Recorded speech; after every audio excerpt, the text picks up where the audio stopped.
I'm Josh Finkelstein. I'm local policy coordinator for Make the Road PA. Today, July 8th, 2026. We are currently at a meeting of the Lehigh County Commissioners to vote on a policy to prohibit collaboration with ICE at the county level. This is a policy that was recently passed at the city level here in Allentown, and commissioners are now considering it at the county level.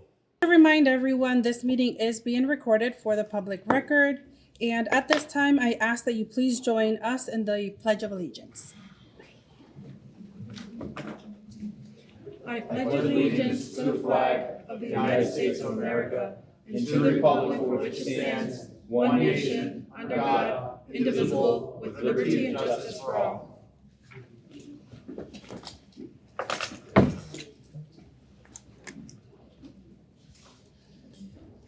Madam Clerk, have there been any executive sessions held since our last meeting? There have been none. Thank you. Madam Clerk, there's been a request for to defer the approval of the June 10th minutes. Is that correct? That is correct. They were not posted in time by sunshine requirements, so we will defer to our next meeting. Thank you. And if you may please discuss the diligent community transition. Sure. This is just a reminder to the public. The board has been in the process of transitioning from the Board Docs platform for our meeting documents to the Diligent Community platform. Beginning July, we are currently only putting new documents on the Diligent Community platform. The link to the Diligent Community platform can be found on the Commissioner's Department page. You can also, when you're on the Diligent Community platform, you can sign up for notifications of our meetings. It's mobile friendly for our meetings, but I just wanted to remind the public that please use the Diligent Community for current meeting documents. Thank you. Thank you, Madam Clerk. And at this time, we'll take a moment to make a special presentation and recognition to our outgoing Commissioner Jon Irons.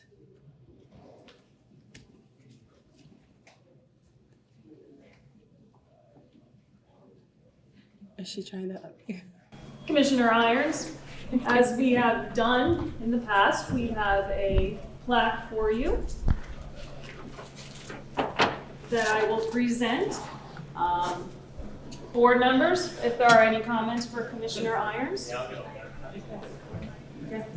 If there are any members from the dais that would like to express any words to our outgoing commissioner, this is your moment. And if not, we'll let Commissioner Irons say a few words. I will.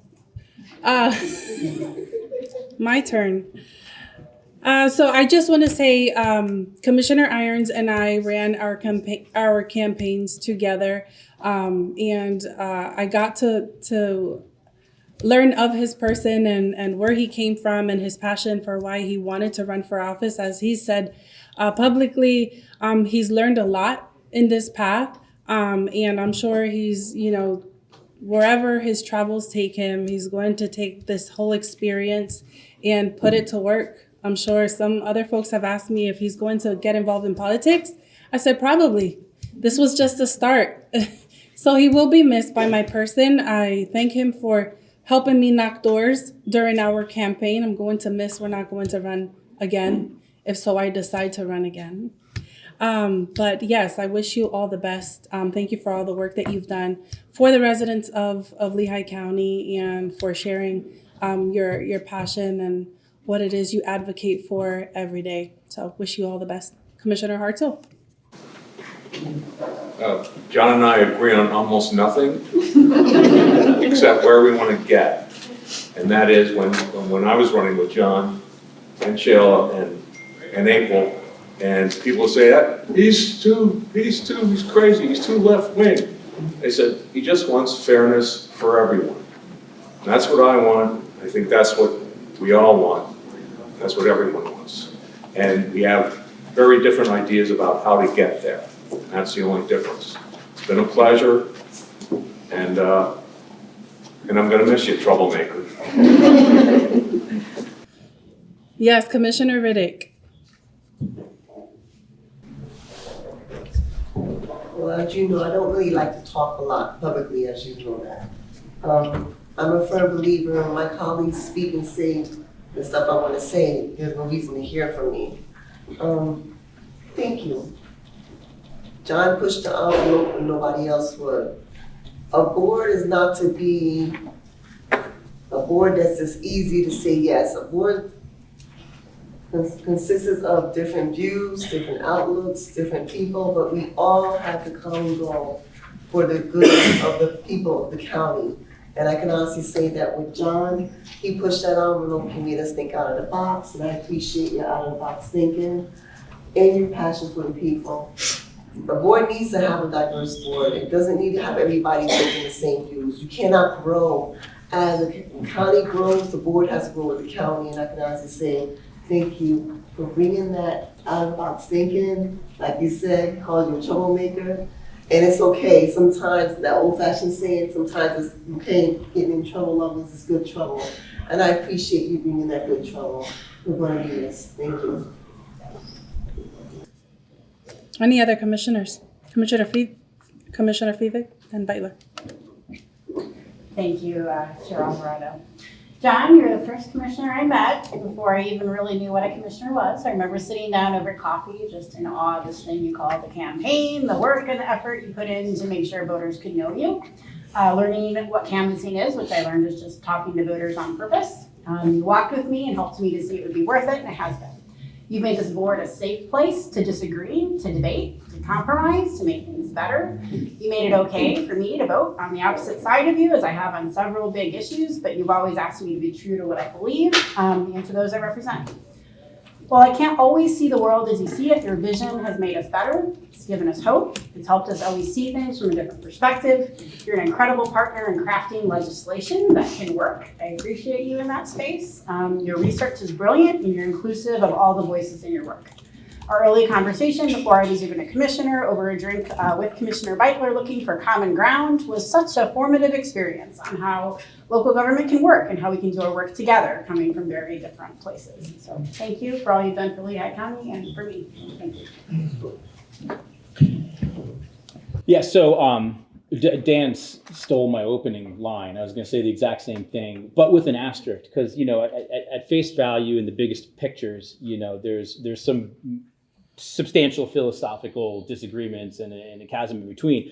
However, you know, that being said, I enjoyed the times where we found common ground, which was more often than I think anyone would have thought. So, you know, some examples, you know, we're completely aligned on corporate welfare and abatements for giant corporations, issues of good governance and structural good governance, and working together on Sarah's election board composition legislation. And she's correct, you're very good at, you know, writing and understanding and drafting and crafting legislation. So, and I think this is important. You know, I'm someone who left the two-party system because it was a zero-sum game of where like the other is evil, and that's not at all true. You know, philosophically, you and I want to get to the same place, as Dan said, and that's important. You know, there's issues that we believe are problems, and we want to solve them, but we have different ways of approaching how to solve them. You're a great dude, and I'm going to miss your presence on this board. Even if, you know, we don't always agree on the same outcome, and I know that you're going to continue to do what you do in Atlanta. I think it's in your DNA, and I don't think there's anything that could stop you from doing that. So I think, you know, they'll be able to gain from that as well. So Commissioner Irons, I wish you luck, and it was a pleasure to serve with you. Thank you. Commissioner Irons, the floor is yours. Well, thank you. I am deeply uncomfortable with, you wouldn't think being an elected official and running for office that I'm deeply uncomfortable with this moment right now, just so everyone's on the same page. You know, yeah, so this is a hard moment. It's difficult to walk away from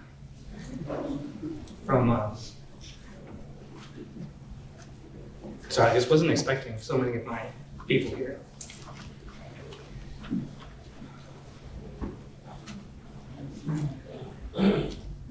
It's difficult to walk away from unfinished work and ideas. For the last few months, my mind has swirled around the should-haves and the could-haves. But as I've done frequently from this seat, I draw on lessons from the movement and the principles of courageous conversations that invite us to expect and accept non-closure. I showed up in Lehigh Valley in the summer of 2017, almost to the day. I moved from one coast to another brand new, knowing next to nothing about this place, searching for a home, searching for a job, for friends and a community. But I quickly learned how special the Lehigh Valley is. On one of our first days in Bethlehem, my wife and I spent the morning swimming at Mora Pool, and then we went over to watch a Motown cover band from the Trestle Walk at the Steel Stacks. For me, that was just a transformational lesson in race and culture and the history of Bethlehem. And it was quickly followed by a rally in Allentown organized by Make the Road, by Power and SEIU and other movement organizations. And it was introduction to that, it was that introduction that led me to movement organizing and to ground myself here, to set down roots and to learn from those who struggled before us, to dream for a better future and to eventually run for office. I share my experience with the movement in part, and I hope that what I've done here is to demystify it a little bit and invite others into that work. And for all the organizers and the activists across the region, young and old, many of whom are in this room, to hear that this work is working. And that the arc towards justice, though long, is inevitable so long as we remain in motion. The movement has its root in time immemorial, and the indigenous struggle against imperialism, the Black resistance to slavery and apartheid, workers organizing against capitalistic greed, women's struggle for suffrage, the battle for queer and trans rights. And it continues today and into the future to achieve a collective liberation in this global world of instantaneous communication and endless means. And while all that may seem very big and outside the scope of the work done in this room, let me assure you that it is not. The work of liberation is as much about geopolitics and global protest as it is about zoning and local justice systems and human services. There is much to be done, but as I accept non-closure, I leave here privileged to have been a part of that struggle. Fortunate to have shared this briefly with my colleagues and friends up here, and prepared to continue claiming power and making music in the movement. So I just want to close with a few words of gratitude. First, I need to thank my wife, Allison, who on our campaign was, dedicated so much of her own time and expertise, and she spent all that time and effort to get me into this seat. And throughout the time that I've been here, kept me honest and true to our values. So thank you, Allison, for that.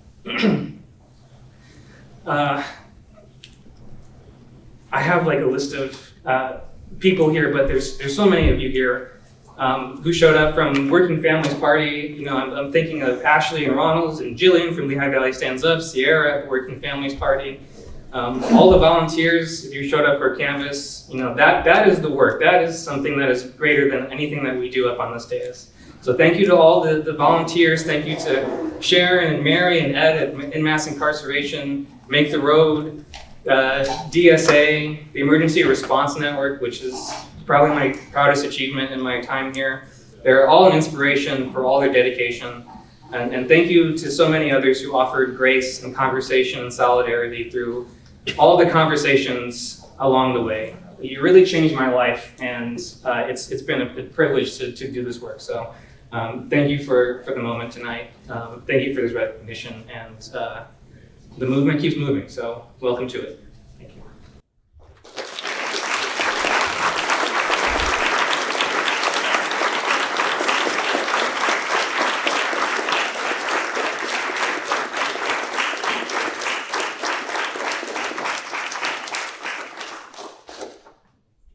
All right, thank you, Commissioner Irons, and thank you to Madam Clerk for obtaining the plaque to recognize Commissioner Irons. And while we're still under Chair's review, I would like to grant a few minutes to Commissioner Beitler. Hey, Vice Chair Alvarado, I appreciate the time. I asked her for just 30 seconds to a minute, and because I wanted to do it while Director Elliott and Executive Siegel were here. Over the holiday weekend, there was a pretty major weather event that was very highly concentrated in my district in the borough of Albertus, to the point where, as Director Elliott was saying when he was looking at the radar, there was a really intense purple dot literally hovering over the borough of Albertus. And it got tore up really bad. And over the weekend, I sent some texts to Josh and to Director Elliott. The borough of Albertus is a small borough. They're highly competent, excellent ran, but they're smaller. So sometimes in this kind of situation, when they get tore up by Mother Nature, particularly on a holiday weekend, and particularly during a really nasty heat wave, they just need a little help from their friends. And so I appreciate their willingness and response. Additionally, Lehigh County has a big landmark park in the middle of the borough of Albertus, the Lockridge Furnace. I had a chance to walk around that the day after the storm. It got banged up bad, huge major legacy trees knocked down, paths jammed up and everything. So I went there the next day at like 3:00. And by the time I went there at 3:00, General Services and Parks, they had that place completely open, so high praise and kudos to the administration, General Services Director Elliott, and please pass this on to the park staff as well for getting there right away, addressing the issue, cleaning up that park. It was like just great government in action. So thank you so much. Thank you. Moving right along. This time I will be calling for citizens' input on non-agenda items. As a reminder, if you are in the room, please press the button on the microphone until it turns green. Please state your name and municipality of residence. Once finished, please press the button on the microphone until it turns red. After the in-person comments, I will turn to virtual citizens' input. We do have several persons that pre-registered, and at that time, I will ask for them to raise their hand so we can recognize them. So if there is anyone in the room that would like to speak on non-agenda items, this is your moment to move to the podium.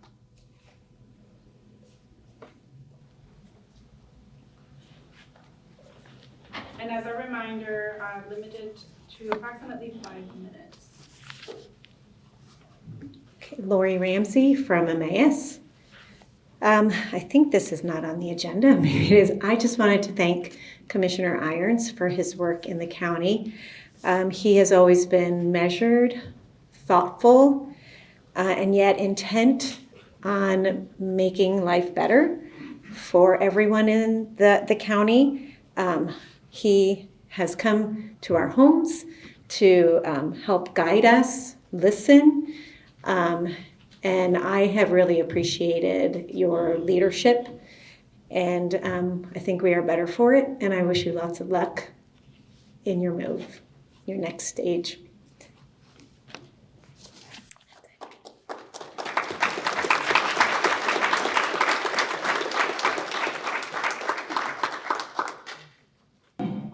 At this time, I'll recognize Mr. Angelo. You have your hand raised and you have pre-registered if you're speaking on a non-agenda item.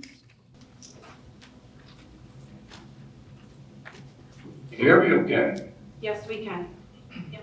All right, well, I want to comment. What Commissioner Riddick said, he pushed the envelope when no one else would. I mean, that's tombstone stuff right there. That might be scary for a young man to hear, but I mean, that's an amazing thing for somebody to say about you. I wish we had many more like you in positions of power. And I see John's world as the world we really have to create, because if we don't, we're doomed. I really feel that. I can't expound on that right now, don't have the time. Normally the old teach the young, but I think John has turned that age-old formula on its head, because to me it's been more the young teaching the old when it comes to John, listening and observing him over the years. I'm talking about even a long time before he became a commissioner. I've learned so much from this incredible young man. He has an old soul, He has intelligence, judgment, and wisdom far beyond his youth. He's open-minded. I thought I had an open mind. I like to think I do, but he's opened my mind in many ways. He has a wide world view, which I'm trying to adopt as best I can. He's taught me to embrace the genuine idea, and this is so critical, which I think is where we have to go, not just as a county, but as a world, as a country for sure. The genuine idea, we, all of us, in every corner of the planet, are in this together. And that's something we've lost sight of. We're drifting far from that. And I think he tries to pull us back toward it. Many people say that kind of thing. Jon lives it. He's inspired me to reevaluate, very importantly too, my notions about allegiance. Instead of blind allegiance, it's become, for me, a series of questions. You know, allegiance to what? Allegiance to whom? So in him, I see a genuine allegiance to in his words and actions, an undying allegiance to the human race. I feel that when he acts, when he talks, I feel like he's acting for someone, all of us, no exceptions. I think he's a very, I know you are, a very good and caring man because you think with your heart. That's very important. You speak with your heart, you act with your heart, and I think, again, in your heart, you care for all. You love humanity, and that's something, man, that's real.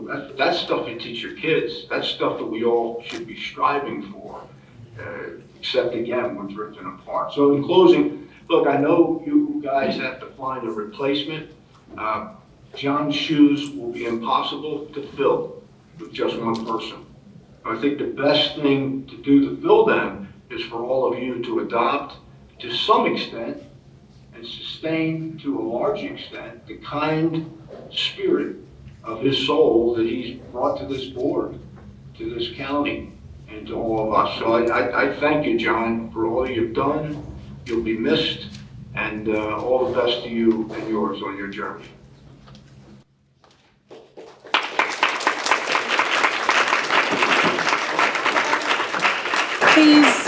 Please, just in order to keep our decorum, this is a public meeting, to refrain from applauding. I'm sorry.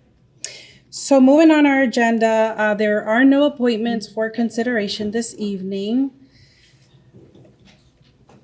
And in old business, Madam Clerk, please introduce the first item under old business.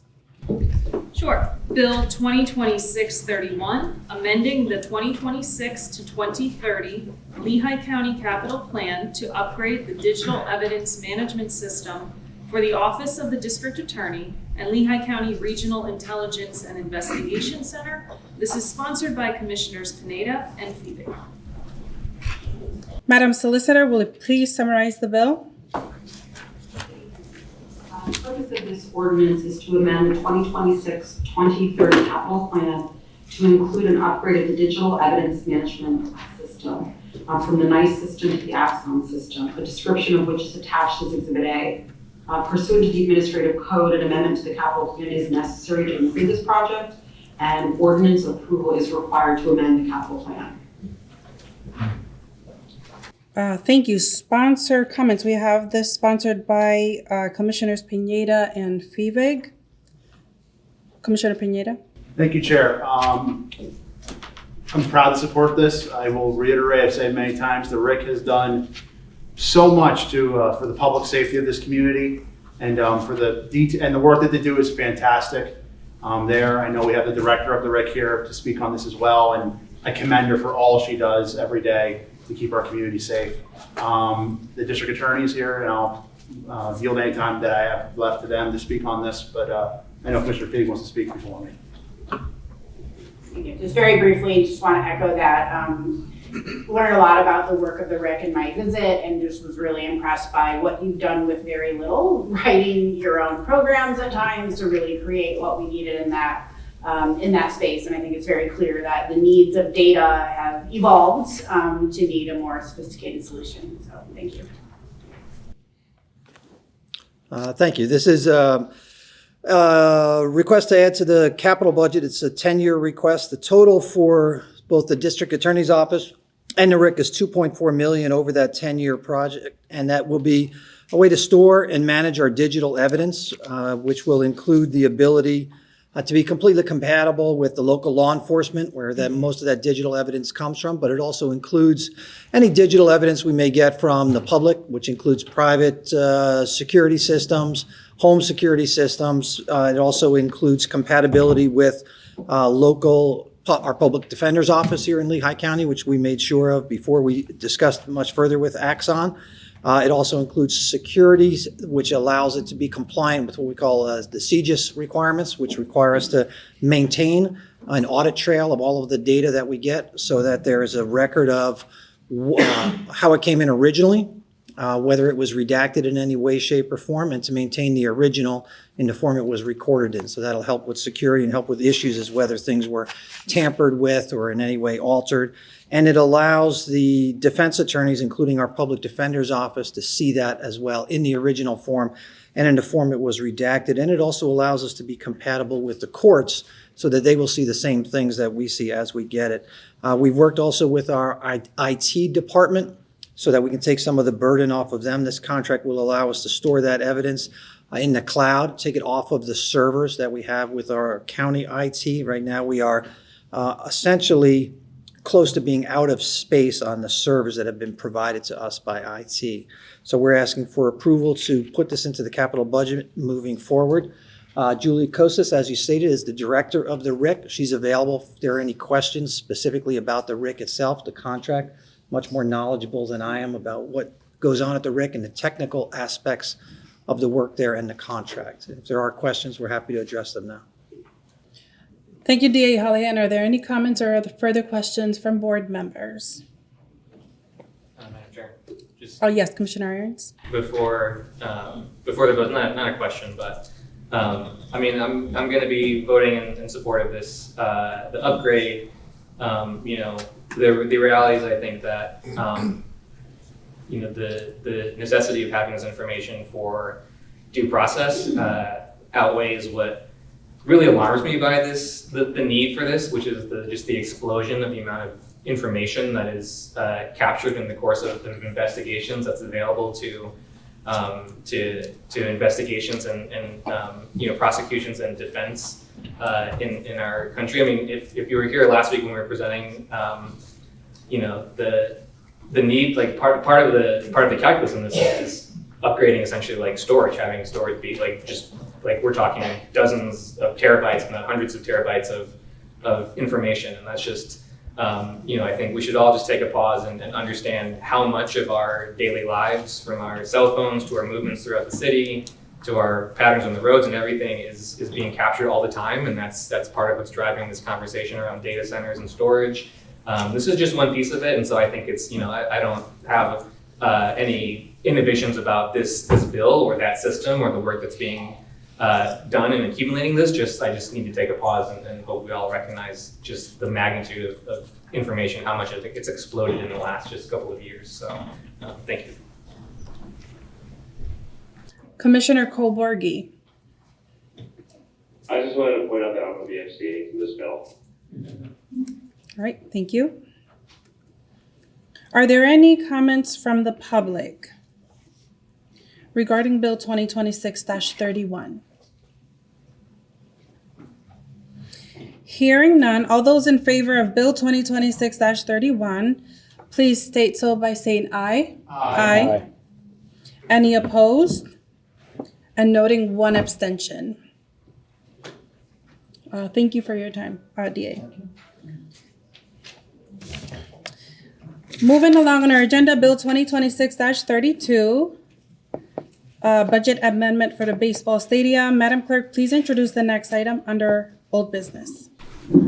Bill 2026-32, amending the 2026 Lehigh County budget to transfer funds to the baseball stadium major improvement project. This is sponsored by Commissioner Pineda. Madam Solicitor. The purpose of this ordinance is to amend the 2026 Lehigh County budget to transfer funds to the baseball stadium major improvements project. Pursuant to section 706 of the Lehigh County Home Rule Charter, changes to the budget must be proposed by the county executive and then approved by the board of commissioners. Sponsor comments. This was sponsored by Commissioner Pineda. Thank you, Chair. So as everyone's aware, we own what's currently called Coca-Cola Park, and we are obligated for the infrastructure needs of that facility. This is a need for HVAC systems at the baseball stadium. So we've received more information on the why we want to do it now. We have another project being canceled, which allows the funding to be available to get this done. We received more information on how much extra it would cost if we delay this project or do it in phases. So I think it's a win to get it done now, saves us some money. In addition, it's been very well noted that we are going to be facing a very complex and difficult budget in 2027. So the more things that we can get done that are obligations that we need to get done now, I think is to our benefit. So we have the money available now, and I think it's the right course of action to complete this project. I know Director Elliott's here. I would allow him to speak if anything else he wants to add. Thank you. 2 weeks ago when we all met in committee, I notified everybody that the low bid did come back quite substantially higher than the amount that we have allocated within our capital plan. So the work behind the scenes that was done, we made sure to take a look at some other capital projects that were not going to proceed, and we are going to close down the upper and lower parking lots, which the previous administration also had confirmed will not move forward. So the funds transfer that will take place is already within the capital fund ecosystem. So there will be no services compromised by this budget amendment.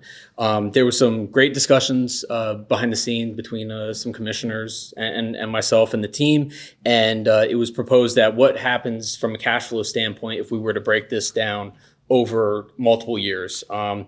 As unfortunately everybody in this room's reality is, inflation has made a lot of elements of life unaffordable. So we reached out to the engineer who then touched base with the provider. And if we were to spread this out over the next 2 years, this will add an additional $43,395 to the project. And if we were to break this down into 3 years, yes, the yearly allocation will be less if we do it in one shot. However, that would then add $119,675 to this whole project. So as somebody who cares about being a good steward of the taxpayer funds, I cannot in good conscience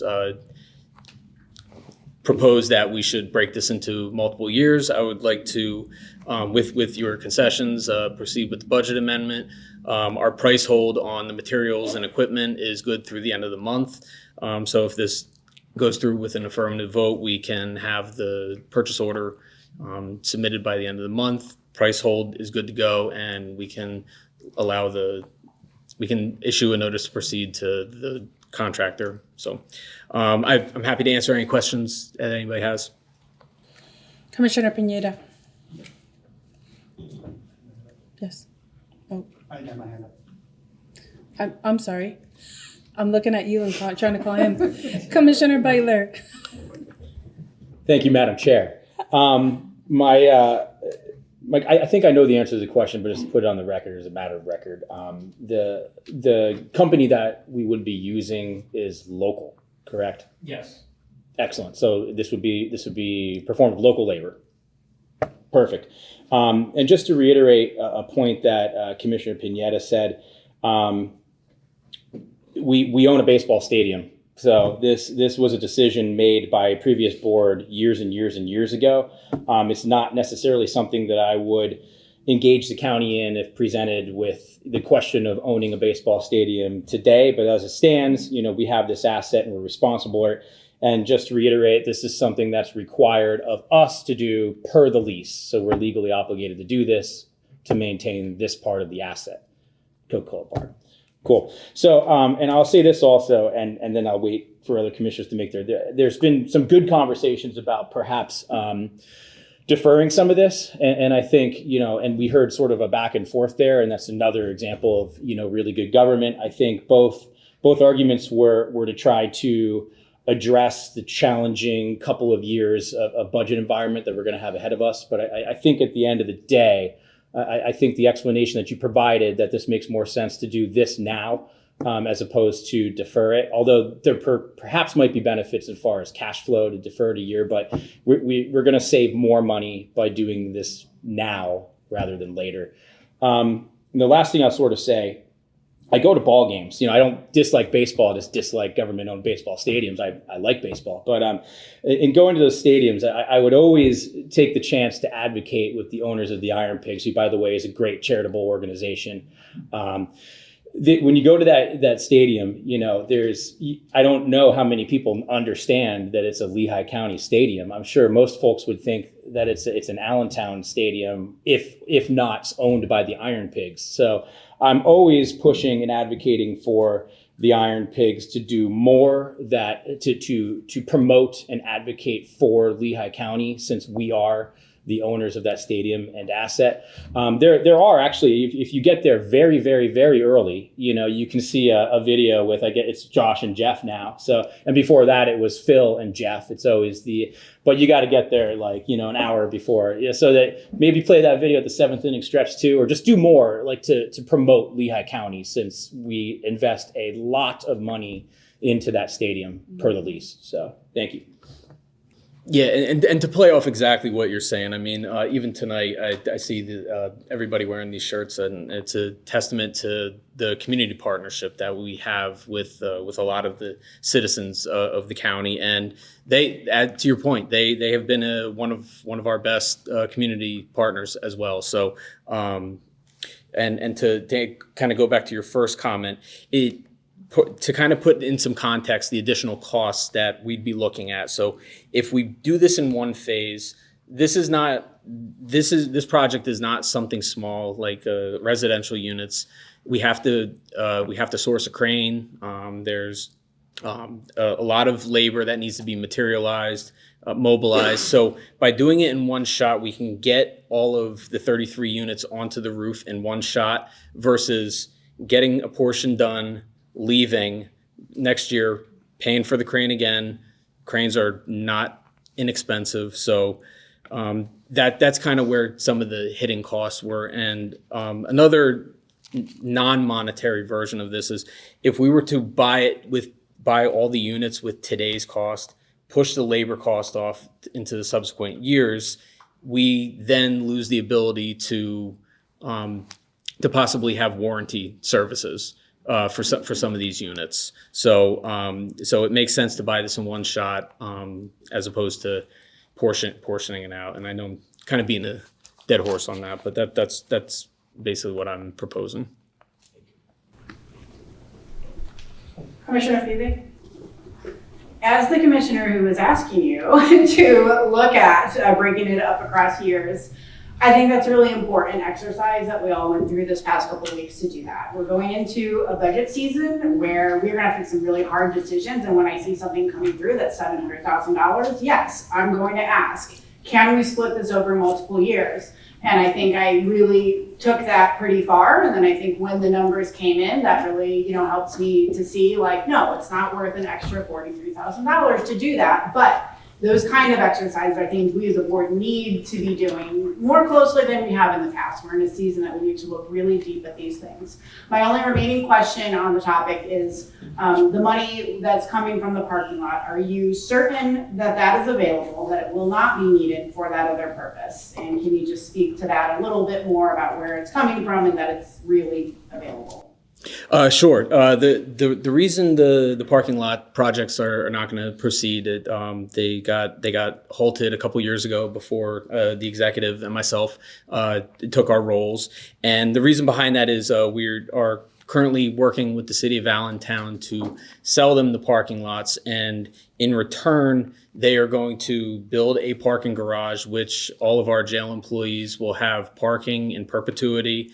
as long as the structure is up. And in the second parking lot, they are going to be building their new emergency management service and fire headquarters. So we're not just selling it willy-nilly, but we haven't gotten to agreement of sale because we don't have assurances for the county employees until before construction. However, independent of how long it takes to get the possible assurances, get the parking locations for our current employees at the prison, we are going to proceed with the agreement of sale. But in the meantime, I cannot in good conscience spend $322,000 to redo a parking lot that's going to get torn up within a year afterwards. Thank you. Any other comments from the board members? Are there any comments from the public? Hearing none, do we have a motion for Bill 2026-32? So moved. Do we have a second? Second. We have a motion and a second. All those in favor of Bill 2026-32, please say aye. Aye. Any opposed? Bill has been approved. Moving along, Madam Clerk, please introduce the next item under business. Bill 2026-33, amending the 2026 to 2030 Lehigh County Capital Plan to include the purchase of furniture and equipment for the Office of Children and Youth Services. This is sponsored by Commissioner Brace. Madam Solicitor. The purpose of this ordinance is to amend the 2026-2030 capital plan to include the purchase of office furniture and equipment for the Children and Youth Services Office, the description of which is attached as Exhibit A. And under the administrative code, an amendment to the capital plan is necessary to include the project, and ordinance approval by the Board of Commissioners is required to amend the capital plan. Thank you. And in the absence of our Chair Brace, this will approve an amendment to the Lehigh County Capital Plan for the Office of Children and Youth. And as the solicitor stated, it's for the purchase of office furniture and equipment for the relocation of the Child Advocacy Center. Are there any other comments from board members? Commissioner Pineda. Thank you. I would just like to add that this purchase is reimbursable. Thank you. Thank you. Any other comments from the board members? Are there any comments from the public regarding this bill? Do we have a motion for Bill 2026-33? So moved. Thank you. Do we have a second? Second. We have a motion and a second. All those in favor of approving Bill 2026-33 say aye. Aye. Aye. Any opposed? Bill has been approved. Moving along under new business. Under new business, we have a motion. Madam Clerk, will you please read the motion? The motion reads as follows. This is a motion to approve change order request number GC007 for Wilmer Schultz. I move that pursuant to section 803E8 of the Lehigh County Administrative Code, the Board of Commissioners approve the attached change order GC006 with Wilmer Schultz for the Lehigh County Courthouse 6th and 7th floor renovation. The original contract price was $597,000. 5 previous change requests have increased the amount to $656,470.52. And this change order will add an additional $52,355.39. Bringing the total current contract cost to $708,825.91. Because the total change orders for this contract exceed 10% of the original contract, Board of Commissioners approval by motion is required. This portion of the project is funded by line item 5606-07-445-47217. There are copies of the motion outside the room for the public and also on Diligent Community. Thank you, Madam Clerk. Do I have a motion to approve the change orders? So moved. Motion by Commissioner Pineda. Do we have a second? Seconded by Commissioner Hartzell. Any public comment regarding this motion? Hearing none, all in favor, please say aye. Aye. Any opposed? Hearing none, motion passes. Moving along to resolutions, we have Resolution 2026-26. Madam Clerk, please introduce this first resolution. Resolution 2026-26. This is approving a policy concerning county employee interaction with immigration officials. This is sponsored by Commissioners Irons and Colborgi. This item was deferred from our last meeting pending some changes. The legislation that is on the agenda for this evening is the amended version, and that is also available outside of this room and on Diligent Community. Sponsor comments. This was sponsored by, as stated by Commissioner Irons and Commissioner Colborgi. I'll give you the floor, Commissioner Irons. Thank you, Madam Chair. So the deferral from last week, is addressing, some of the concerns that were brought up by the board and some of the feedback that we've heard from employees. And I think we've come to a better policy that, clarifies and makes it easier for, for employees, county employees, and especially in the administrative building, to know how to handle interactions with ICE officers.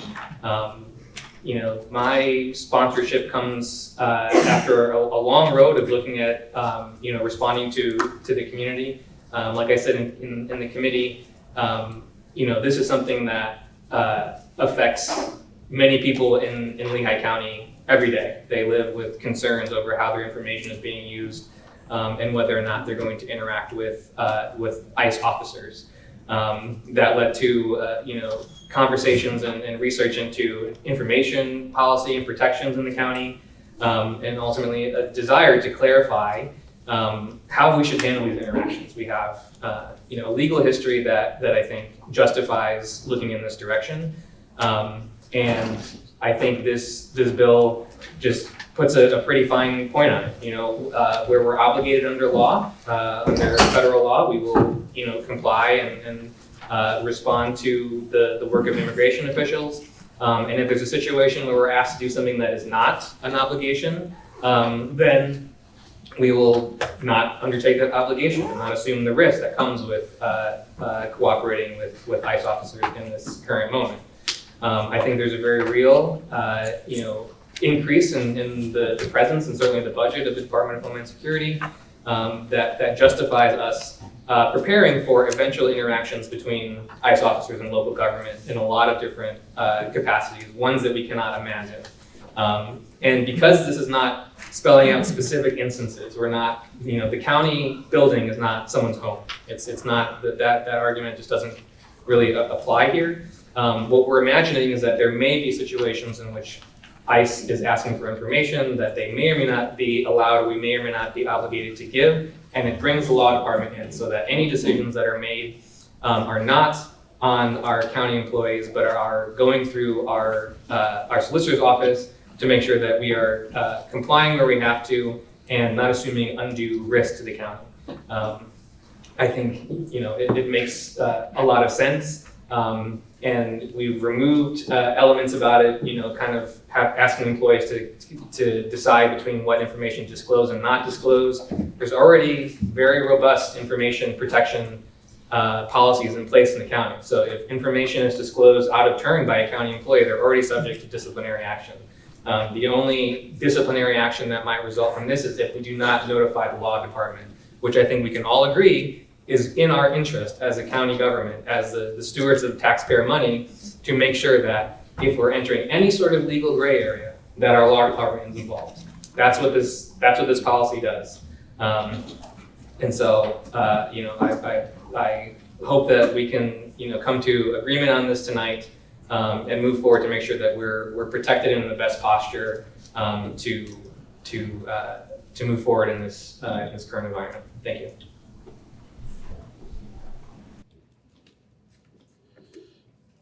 Thank you, Commissioner Irons. Commissioner Cole-Borghi, if you would like to add any of your comments. As always, Commissioner Irons said it so eloquently that I will just be doing it injustice. Really gonna miss his speeches like this. So I won't add anything else. I will echo what Commissioner Irons says. Thank you.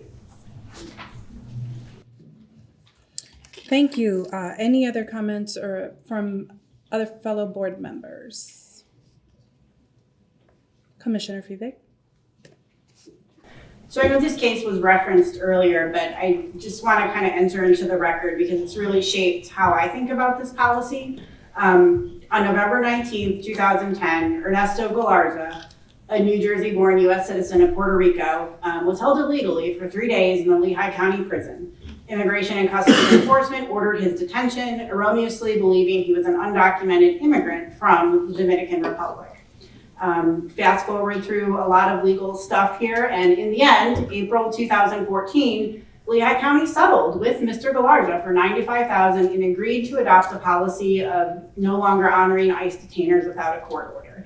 And so for me, this is really just highlighting we need a policy, we need guidance. This is not a decision that a frontline person employee should have to make. They should not be, I think we all agree that a frontline employee should not have to make this decision. So this is the problem that this is solving. Definitions and shared procedures protects everyone. This law codifies that we will cooperate with ICE agents in the manner we are legally required to and only in those ways.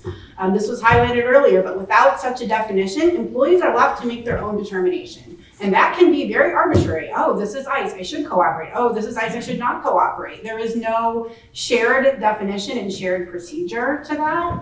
By establishing this, it's a baseline for all department leaders to begin at the same place and update any procedures that they have. And really the change, I don't know that it's been fully understood, but the change that's been made to this bill is this is routing it directly to the solicitor. It's not let me go ask the solicitor and come back to you and see if I can release the information. That is not what this says. This says your obligation as a frontline employee is to get it to the department that can help you release that information. It is taking them out of it entirely. Their only obligation is to look at and say, oh, this is an ICE agent. Okay, great. Let me get you to the place that can review and evaluate that request. So I really, that argument of this is putting the frontline employees in a bad spot, that doesn't exist. We have removed that the way that we have structured this legislation. So for me, I think the risks are far greater to not have this defined. And that's really what this is doing. It's just defining how we as a county will approach this. So to me, that's the problem that it's solving, and it should provide some assurances to our residents of how we will handle their information, of how making them feel safe to access county services, and that's important to me. I want all of our residents to feel safe in accessing our services, and I want our employees to know that they don't have to figure out whether they should release something or not. They have a place they can just push that to, and the solicitor can make that determination so that we don't end up with another lawsuit on our hands for $95,000. So to me, I think this just makes sense to define it. Thank you. Any other commissioners? Commissioner Pineda. All right, I'm going to sound like a broken record, unfortunately, but non-cooperation with federal law enforcement is bad policy. And the main issue beyond that is this does put our employees at risk. The Galarza case is not relevant to this. The Galarza case is about a detainer request. Nothing to do with warrants for information or anything else. This is about warrants for information and subpoenas for information. If a law enforcement officer comes to you with a warrant, a search warrant, whatever type of warrant, and says, here's my warrant, they present it to you, and you let them do what that warrant allows them to do. That's what you're required to under the law. If you say, oh, well, I have to talk to my attorney or refer to someone else, You are obstructing at that point. You could be arrested. Our employees are going to be at risk of getting arrested. You can refer to your attorney, and then they can, look at it once they get there, if they're able or available. But you don't get the right to say, wait, you cannot access information or anything else before my attorney looks this and verifies it. There are legal recourses if the warrant is not valid. You can get evidence that's obtained or anything else thrown out. That's valid. Or if it's bad enough, you can sue in court the agency that had the invalid warrant. That's how the recourse to that is. Not, I need the solicitor, who actually doesn't even work for the county employees, they work for the board and the executive office, the administration, to review this. And they are very busy. So I think there is a risk that someone's going to call the solicitor and they're not going to be available in that moment. There's way too much risk for employees. The 6-week implementation for training doesn't resolve the issue.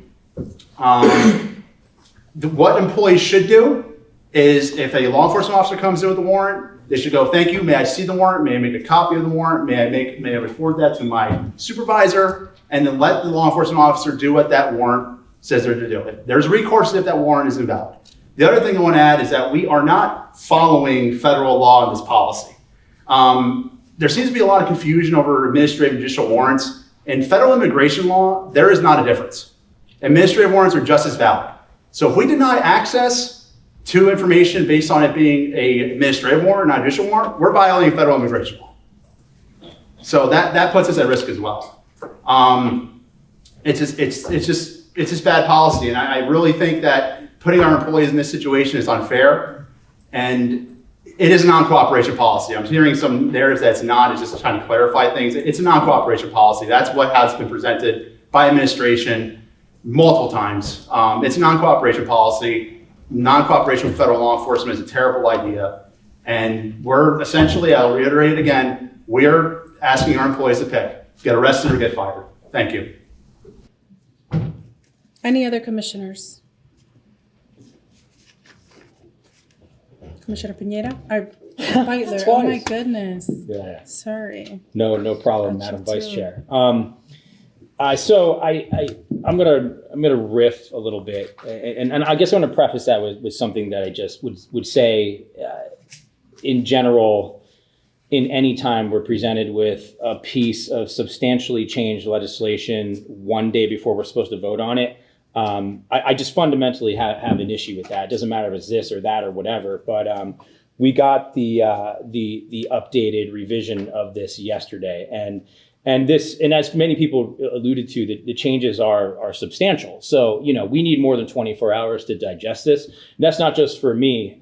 That's for members of the public who are concerned about this, who came out tonight, as well as, and most importantly, the employees that it would impact. So I would actually be interested in postponing or tabling this tonight, because and even if I have sort of my ducks in line on this, just in general, I would make the same motion if we're receiving a piece of legislation within 1 or 2 days of having to consider and vote on it, no matter what it is. So, but relating to this, so I disagree a little bit with my friend Commissioner Pineda, who I often agree with. But I really do feel like this whole conversation is a lot about nothing. Now, let me preface that with some baselining, because that's important. Where we come from is important. So, we are a sovereign nation with laws, some of which are immigration laws, and that's important. We're also a country that was built on immigrants, and that's a sort of source of strength. And we need to, but we still at the same time need to ensure rules are followed. Otherwise, you have chaos. So, in that respect, I support what's the stated mission of ICE. However, and I would even argue, I would encourage our U.S. Congress to enact more legal paths for citizenship to bring more folks into our country, should they follow the appropriate vetting, lawful mechanisms, etc. But at the same time, I look at ICE in the most modern sense, and I said this when we were discussing issues adjacent to or related to this before. But things I saw over the last year happening in other states, and I am someone who has great respect for law enforcement and votes that way and makes statements to that effect all the time. But what I saw happening in other states, it simply wasn't professional. It wasn't a professional, well-trained, organized agency at times. And their mission is too important to have it be that lackadaisical, and that's a concern for me. But back to this, right? So that was just some baselining of where I'm coming from. It's not super cut and dry for me. There's gray areas. So what does that mean in terms of this legislation? So when considering legislation, I always want to look towards real world examples. And here's where I may slightly disagree with, Antonio and others, is I'm not sure that this changes anything. And with that, I think I look out here tonight and I see there's a lot of folks here who are probably here for this issue and passionate about it. But I think regardless of what side you're on and what side of the overarching issues you land on, you're probably going to be a little bit disappointed. For my friends who came out who might be on the left or the progressive left, and you might be supportive of a so-called quote unquote non-cooperation policy where the county engages in an antagonistic relationship with a federal partner, this really doesn't do that. It just doesn't. And so my friends from the right who might have came here sort of itching for a conversation because you might see things the other way, and maybe you want the county to cooperate more with ICE. Well, this doesn't do that either. This really doesn't do much of anything. So that leads me to this. We do need policies, sensible policies dealing with federal agencies, but these conversations should happen without political considerations. For an example, right? So part of this policy deals with access to non-public areas or non-public or confidential information. My goodness, are you telling me we don't already have that? That's would be insane. We need those policies. But it's not just with ICE, and ICE shouldn't be separated out and considered separately because that's just heating up the issue unnecessarily. That same policy should be in effect whether it's ICE, FBI, DEA, IRS, whatever acronym you want to throw out. Those policies, to Sarah's point, absolutely need to be in place. And please tell me that we already have policies dealing with whatever ABC agency, federal agency knocks on the door of one of our frontline employees and they're asking for X, Y, and Z information or access to our public areas. Please tell me that we already have that policy and this isn't something new we're talking about tonight, because that would be literally insane. So just in conclusion, I think that by introducing and singling out ICE specifically, even though and again, this goes back to my comments about Jon, I respect Jon. I think he's passionate. I agree with things and I disagree with things, but I do think calling this a quote unquote non-cooperation policy was somewhat performative, and that took away from important conversations, and we shouldn't be doing that at the county level of government. Again, not discounting folks' passion for an issue, but I just, I go through this policy piece by piece by piece, and that is the biggest example, but there are others as well. And again, you're telling me if an ABC agency knocks on the door and is asking for private information that we don't already have a policy to deal with that, that would be insane to me if we don't. And if not, we should do it considering interactions with the FBI, DEA, ICE, IRS, whatever ABC agency we're talking about. Thank you. Thank you, Commissioner Beitler. So at this time, I will call out the floor for public comment. And as a reminder, if you are in the room, please make your way to the podium. Press the button on the microphone until it turns green. Please state your name and municipality of residence. And you have approximately 5 minutes. Sure, although I don't mean to interrupt, I just didn't get a chance to weigh in from the administration again. Okay, we'll allow for county executive. I'm not happy to let Mr. Welch make his remarks. I can follow him. He's already spoken. Thank you very much. Joe Welsh, East Allen Township. As I noted in my email to you this morning, 250 years ago today, on the steps of the courthouse in Easton, which was the courthouse for Lehigh County because it was part of Northampton County, the Declaration of Independence was read. And in keeping with the spirit of those Lehigh Valley residents fighting for liberty and justice, I bring you tonight a declaration reaffirming the Federalist principles of our constitutional democracy.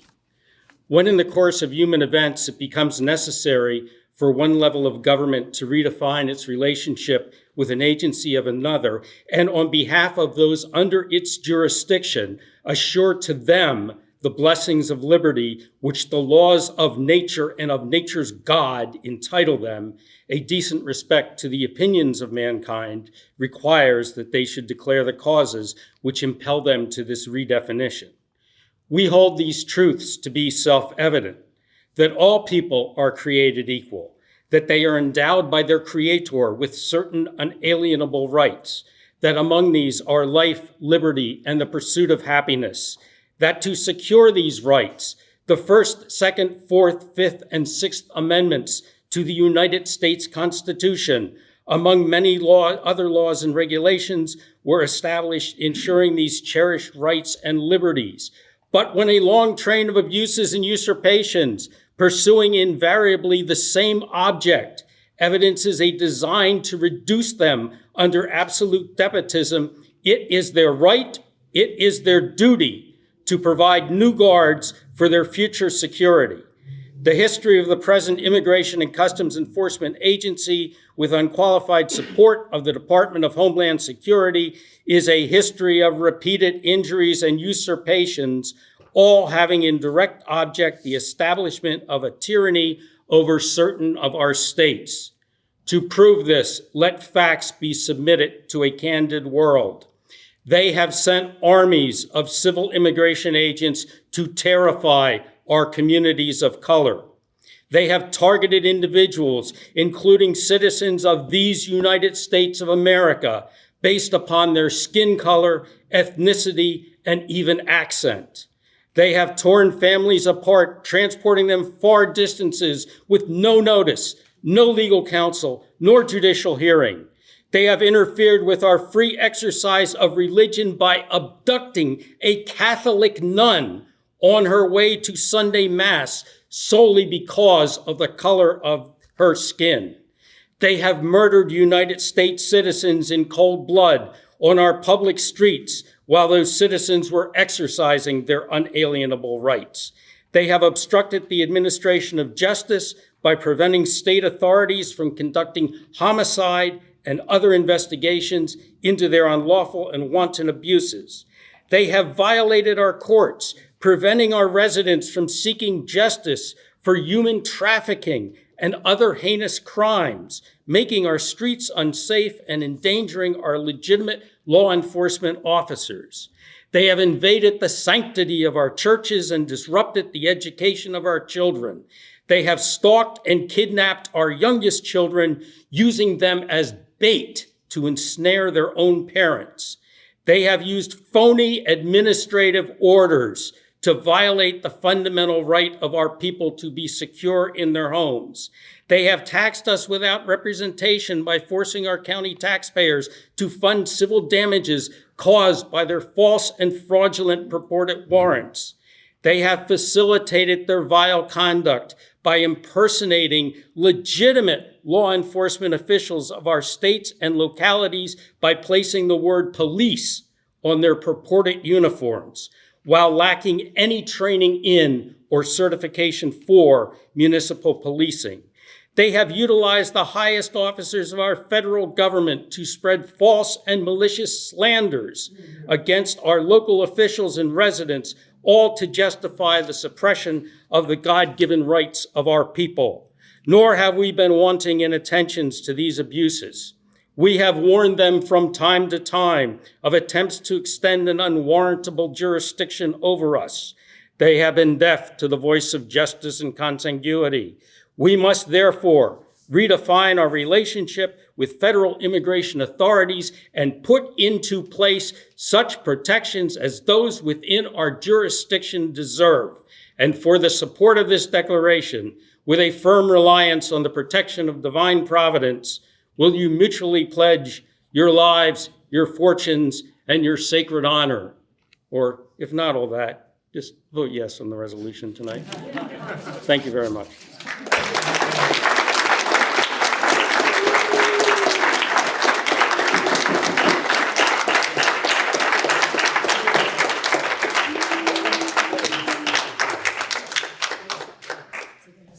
I would ask the public to please refrain from applause as this is being recorded and it creates an interruption on our audio.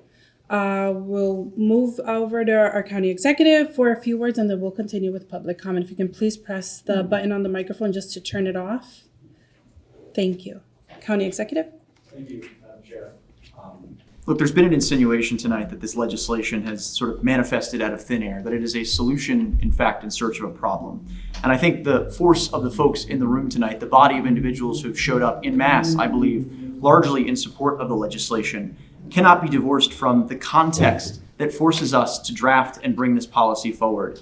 I am cognizant, as many of them are, of the brutality, the barbarism, and the cruelty that we have watched ICE engage in throughout the country. A force that has swelled to 22,000 agents, poorly trained, ill-equipped, and for that matter, recruited using overtly nativist, racist, and xenophobic recruitment campaigns. I severely question the types of individuals who wanted and willingly joined this modern iteration of ICE. We've watched detention facilities become literal concentration camps. We've watched nursing and expectant mothers suffer austere and terrible conditions. We've watched women miscarry in the care of ICE. We've watched collateral arrests that racially profile individuals in proximity to those being hunted and apprehended by ICE, and we have seen American citizens executed in the streets. Just recently, we watched a gentleman shot and killed in Houston and gunfire discharged at a vehicle in Harrisburg.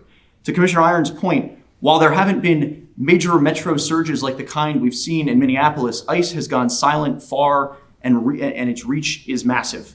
In just the last 5 days, they have silently apprehended 10,000 people. 70% of the folks we know in ICE custody. It's a wonderful thing to applaud for. Congratulations, folks. 70% of the individuals in ICE custody have no serious criminal convictions and no criminal violations.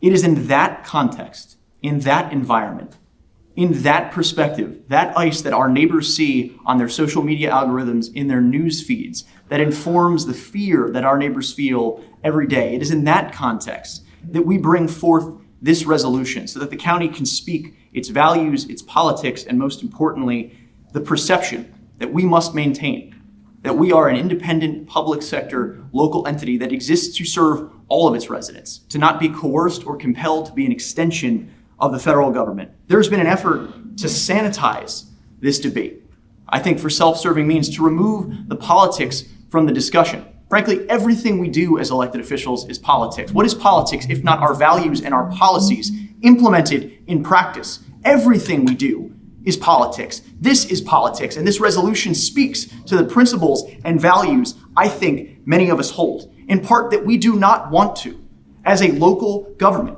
be a part and party to those barbaric practices. It's been suggested that we can rectify those matters in hindsight, but I question and I wonder exactly what is the recourse for a county that is a part and party to the execution of an American citizen, or the destruction of private property, or the wanton and brazen violation of due process and constitutional rights. Once those acts have been committed and we have been a party to that, the only recourse is lawsuits, litigation, and a loss of taxpayer money to those injured parties.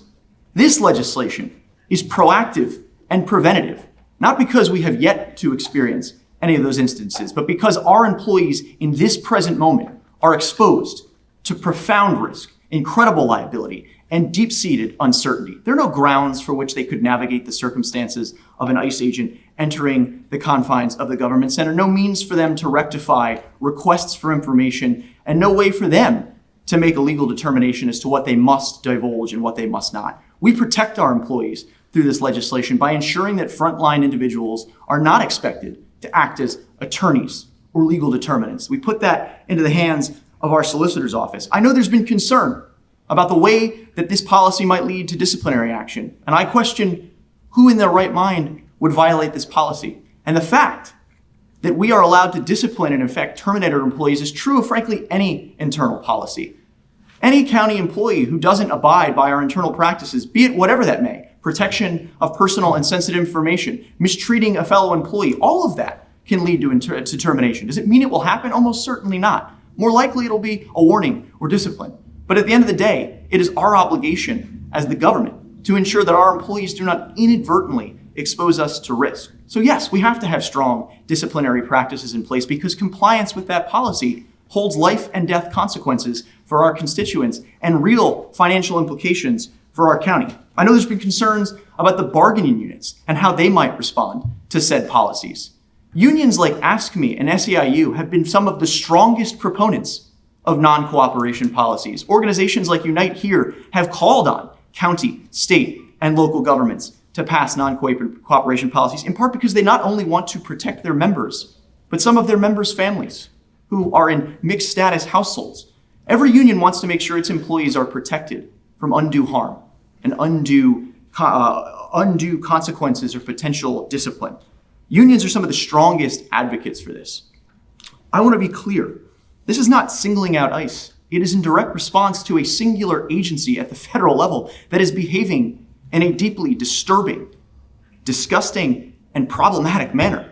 DEA, FBI, the US Marshals aren't executing American citizens in the streets. They're not kicking in doors and conducting unlawful traffic stops. ICE is singular and alone in its conduct, its behavior, and its fundamental erosion of legitimate credibility. No other federal law enforcement agency or federal enforcement agency is conducting itself in this manner, which is why this policy is strategic and targeted and tactical in response in part to the behavior of a singular entity.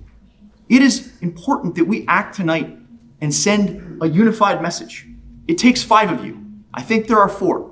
I hope that one more commissioner will see the power of the folks in this room, recognize that the majority of the people here tonight are appalled by the conduct. This is not calling out any administration. I don't care who the President of the United States is. This is in response to a federal agency that is disregarding the rights and the well-being of our community, terrorizing our citizens, behaving like a paramilitary organization. This has got nothing to do with Donald Trump. It is not a got you resolution. It is not intended to call out the administration. It is intended to send a clear, uniform, and principled message that local government cannot be coerced or compelled to be an extension of the federal government. Federal immigration enforcement is just that. It is federal. This is about protecting our employees and sending a message to so many folks who came out here tonight that we stand with our community. What do our principles and our values and our politics matter if in the moments when they are most tested, when they are most pressured and pushed on, if we don't actually stand up and legislate on those values? I know that some of you still have trepidations. I know that some of you still have concerns. I hope I've addressed them. There's nothing to fear with our labor unions. They support policies like this. This policy was refined with your suggestions, your input, your improvements, and I'm grateful for them. It's made a better policy that will protect our county taxpayers, protect our county government, protect our county employees. Don't send these folks who have gathered here tonight home with a defeat. Let's stand up for our community. Stand with the real moral majority, the moral majority that recognizes that this is not who we are as a country, that this zero-sum game of racial politics and pitting folks against each other for the sake of keeping us divided has to stop. Policies like this make sure that it is clear that the county is here to serve everyone, to take care of everyone, to enfranchise and protect everyone's God-given right to dignity and decency. So I hope if you have any trepidations, if you have any doubt, I hope I've addressed them, because this policy cannot fail. It should not fail. Look at the folks here in this room tonight and stand with them. Thank you.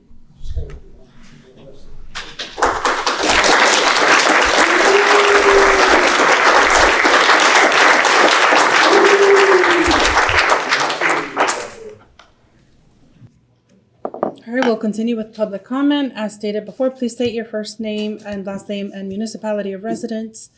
You have approximately 5 minutes. Okay, is the mic on? Yes. Okay, my name is Manuel Ferris. I live in Emmaus. I'm a relative newcomer to the Lehigh Valley, only 20 years, and I came to the Lehigh Valley to marry a Bethlehem-born and bred girl, so that might qualify me a little bit more. I don't think I'm going to address any of the issues that I was going to address. I think the first 2 speakers have itemized a lot of the things. I'm going to try and make this personal. My grandfather in World War I was taken off the streets and disappeared for 3 months and then returned back to his family in such terrible condition that he died within 3 days. My wife's grandfather immigrated to the United States at the age of 14 and successfully worked and brought the rest of his family over in the course of 12 years. Immigration and fear are what I think ICE is about. On a personal basis, when I was young in my 20s, I traveled extensively, and I've had this beard since I'm 16. But when I was in my young 20s, it was much more unkempt.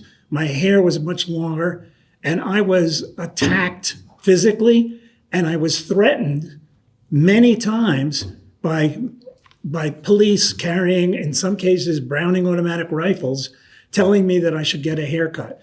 I understood fear. I understood the fear of just walking the street and a police stopping in a Jeep and telling me, demanding to see my passport, and I was an American. This happened to have been in Panama.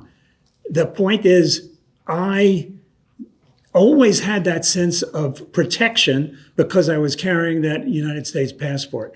A lot of these people obviously don't, but they want to carry that passport. They want to have that obligation. And ICE should not be guys in military uniforms driving around in Jeeps and stopping arbitrarily because they see a young 20-year-old with long hair or even a well-dressed 20-year-old because he has dark skin. Now, I have dark skin because I tan easily, but my heritage is Polish and Arabic. So the Polish doesn't tan, but the Arabic does. Now, the point that I'm trying to stress here is that ICE has sort of quieted down, but silently they are revving up. They have more money and they have expanded their operations. The idea of them having to collect 2,000 people a day, that's their current quota. It means that they are absolutely going to do things incorrectly. And the motivations that they have, I don't even want to go into the psychology of that. I want to ask the commissioners to please draw a line in the sand. The same way that 250 years ago, all the states had individual capabilities, individual rights, individual responsibilities. Lehigh County has those responsibilities. Nothing was perfectly drawn 250 years ago. In fact, what 250 years ago was the Articles of Confederation, and we didn't even get a successful constitution until years later. And we took the example of George Washington because he, number one, stepped down from power when he was commander of the armies. And number two, he stepped down after 2 terms because he wanted to establish the idea of that if you have power, you also have the responsibility to use it well. You guys have power. Please use it well.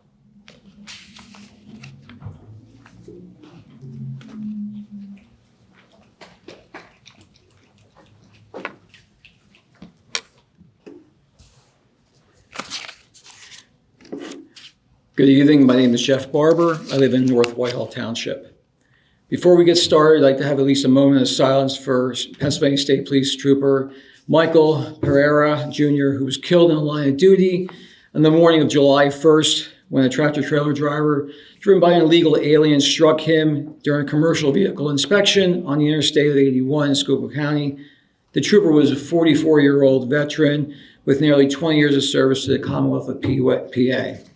So one of our own died. I'm a proud, long-life resident and business owner here in Lehigh County. My father's family came from Syria to Allentown in the mid-1950s. My great-grandmother came to America even earlier, 1910. While pregnant, she had to leave behind a husband and 3 children until the family could be reunited.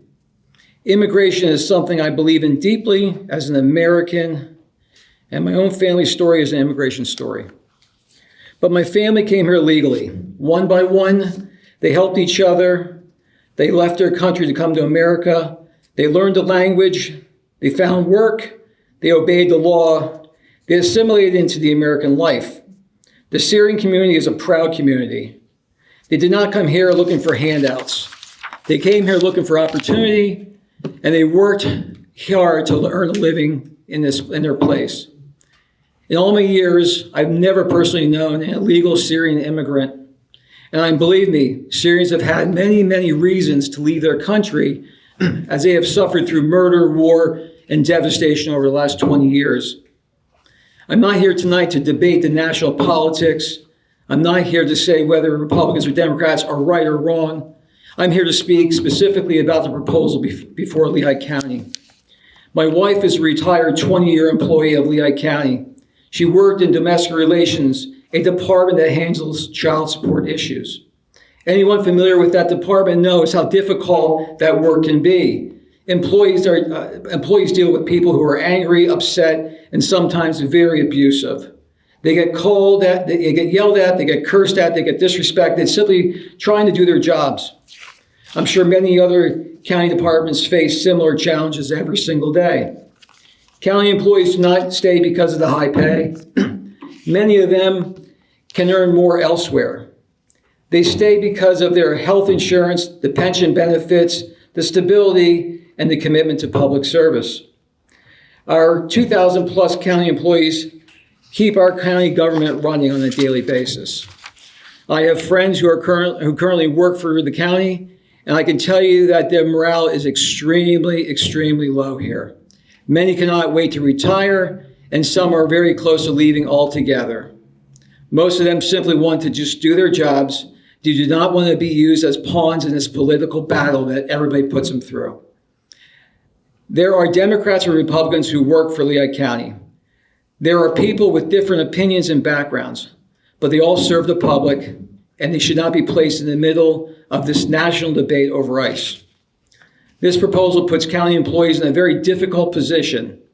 If they follow the proposal, they may risk being accused of violating federal law or obstructing federal authorities. If they do not follow it, they may raise the risk of discipline or being terminated from the county, which could lead to some legal challenges and possible lawsuits against our county. This proposal could also create financial risk for Lehigh County, including possible loss or jeopardizing of federal funding. We do have an issue with money right now. Keep that in mind. We are at a tipping point in this country and in this county. We should be focused on county business, county services, county taxpayers, and county employees. We have many other important issues that deserve attention, and we are losing focus of what Lehigh County government is supposed to do for its citizens. Please do not place this heavy burden on our hardworking county employees. Please vote this proposal down. Thank you for this time. Well said. Yeah.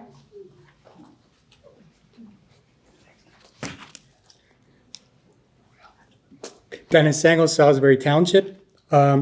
Before I start, I'd like to thank and commend the commissioners and appreciate their efforts in amending the employee concerns that I raised at the previous meeting. However, that being said, just taking an example, in echoing Commissioner Pineda's comments, when it says under de-escalation notification escalation B, it says employees shall inform the agent or county policy requires the involvement of a county solicitor.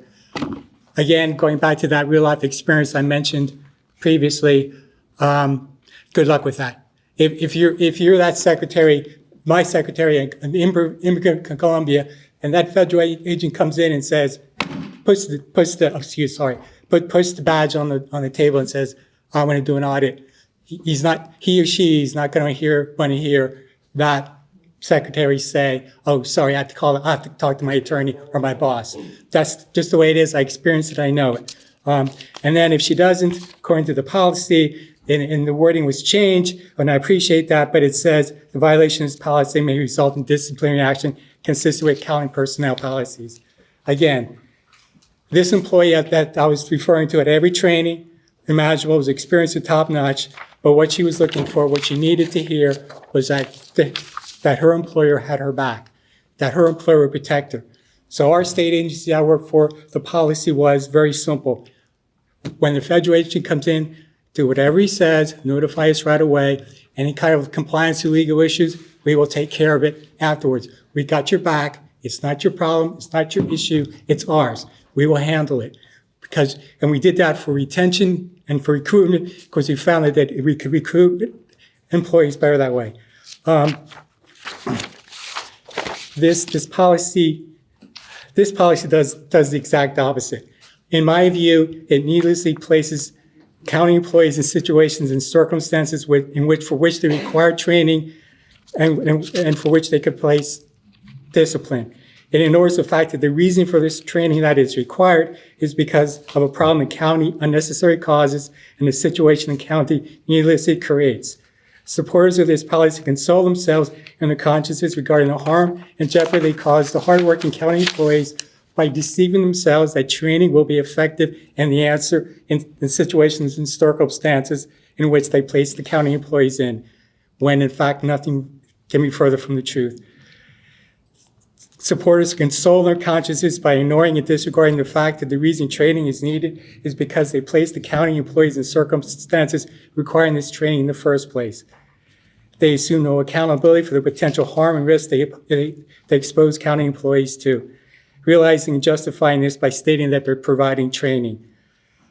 Using an analogy that was presented at the previous meeting, the county government was confront downstream the forces from the federal government by throwing county employees into the raging current because the administration has taught them how to swim.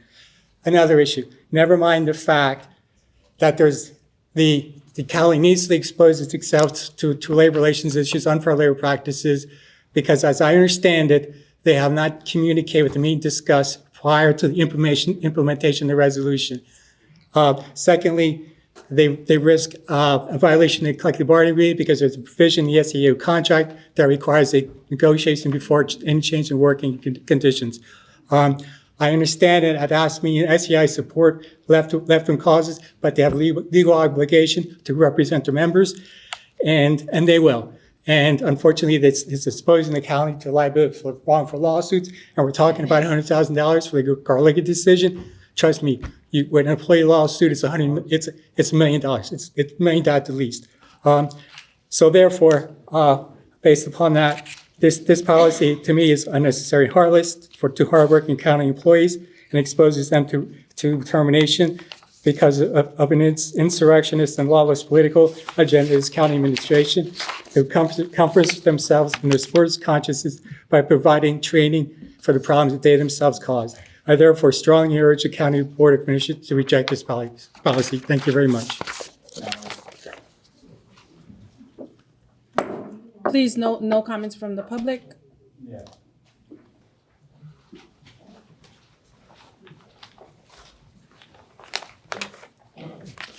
Good evening. My name is Louise Torres, West Bethlehem. I am going to be interpreting the comments from a woman who lives in Allentown. As bilingual, I know exactly what I'm reading. There's nothing being pulled over my eyes. Okay. Okay.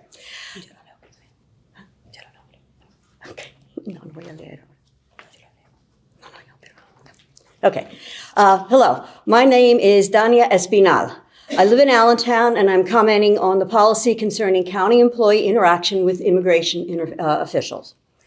I'm a member for Meet the Road, Pennsylvania, and part of our Immigration Defense Committee in the city of Allentown. The threat of detention, deportation, and family separation makes thousands of Lehigh County residents live in fear, and this is unacceptable. They are not just a number, they are our neighbors, they are our friends, our families. My partner is undocumented. Allentown is our home, the place where we made friends and found community. This is where we are building our life and our future.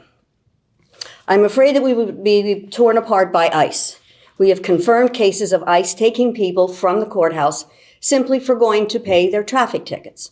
At our local grocery store, we all saw a video of a butcher being taken by federal ICE agents. Many of my friends who live without status have babies who are only months old.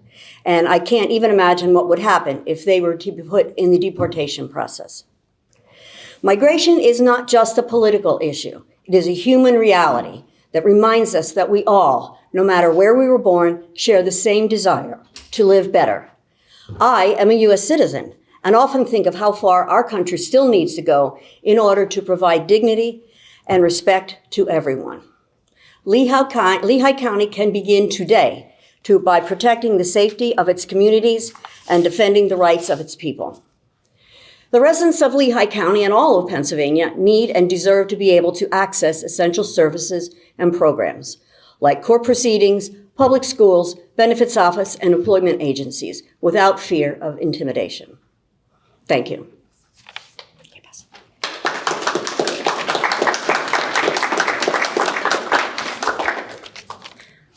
Hola, mi nombre es Diana Espiral. Vivo en Allentown y voy a comentar sobre la política de interpretación de los empleados del condado con funcionarios de inmigración. Soy miembro líder de Maiden Road, Pensilvania, y parte de nuestro comité de defensa en la ciudad de Allentown. La amenaza de detención, deportación y separación familiar que hace que miles de residentes de Lehigh vivan con miedo es inaceptable. No son solo un número, son nuestros vecinos, nuestros amigos, nuestras familias. Mi pareja es indocumentada. Allentown es nuestro hogar, el lugar donde hicimos amigos y fundamos una comunidad. Aquí es donde estamos construyendo nuestra vida y nuestro futuro. Tengo miedo de que ICE nos separe. Hemos confirmado casos de personas que ICE ha secuestrado en la corte simplemente por ir a pagar sus multas de tráfico. En nuestra tienda local, todos vimos un video del carnicero siendo secuestrado por agentes federales del ICE. Muchos de mis amigos que viven sin estatus tienen bebés de solo meses y no puedo ni imaginar qué pasaría si los pusieran en el proceso de deportación. La migración no es solo cuestión de política, es una realidad humana que nos recuerda que todos, sin importar dónde nacimos, compartimos el mismo deseo de vivir mejor. Soy ciudadana estadounidense y a menudo pienso en lo lejos que aún debe llegar nuestro país para brindar dignidad y respeto a todos. Lehigh County puede comenzar hoy defendiendo la seguridad de sus comunidades y los derechos de su gente. Los residentes de Lehigh County y toda Pensilvania necesitan y merecen poder acceder a servicios y programas esenciales como procedimientos judiciales, escuelas públicas, oficinas de beneficios y agencias de empleo sin temor a intimidación. Gracias.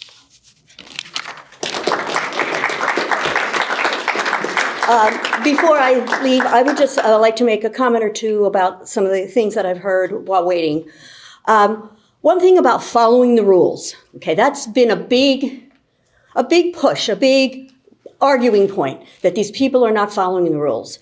There are many, many, many cases in which people come, they follow the rules, asylum, and from one day to the next, let's look at the Haitians, okay, the Dominicans. From one day to next, the rules change. Back in the 1950s, the United States begged Mexico for people to come to this country to work because they didn't have enough workers. And what happened when that was no longer convenient? Well, now they're illegal, even though they were asked to come here. So I think it's just a point that really struck me about following the rules. If the rules are fluid and the rules keep changing, nobody can follow them. Thank you.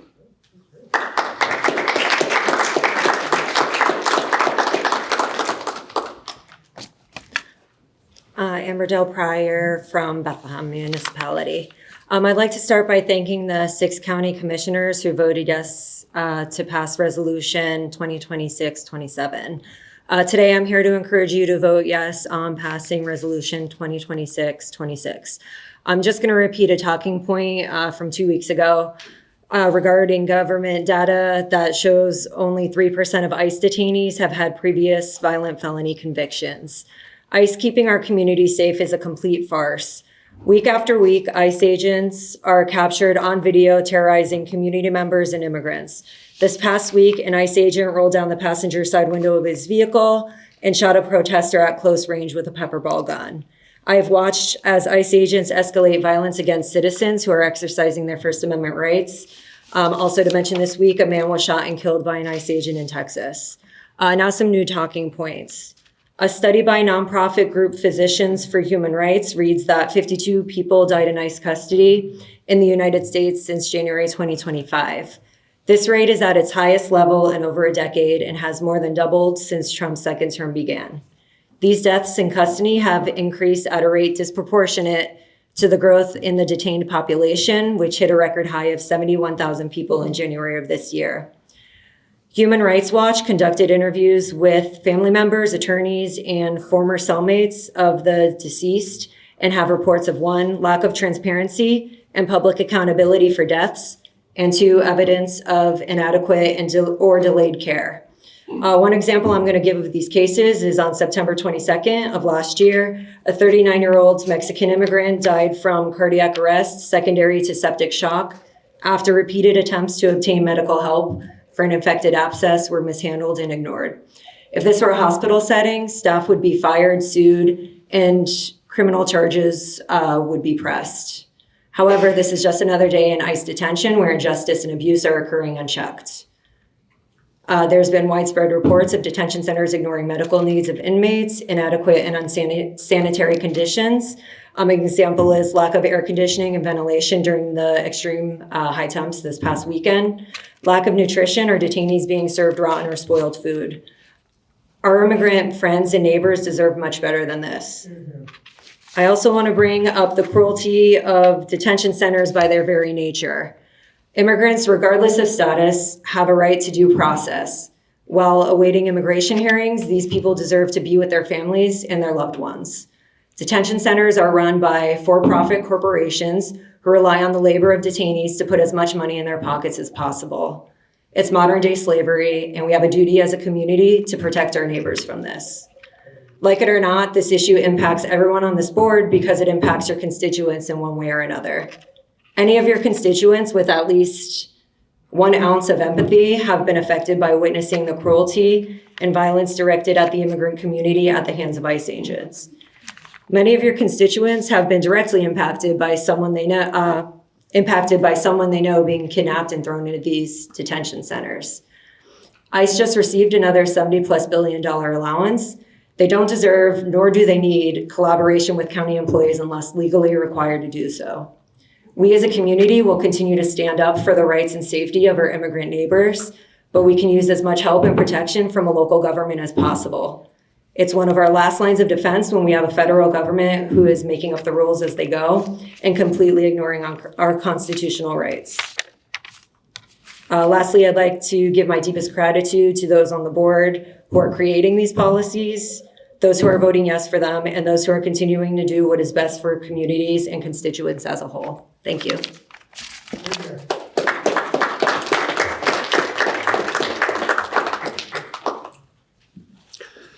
Good evening. My name is Father John Stratton. I live in Fountain Hill. I also serve as the Dean of the Cathedral Church of the Nativity in Bethlehem.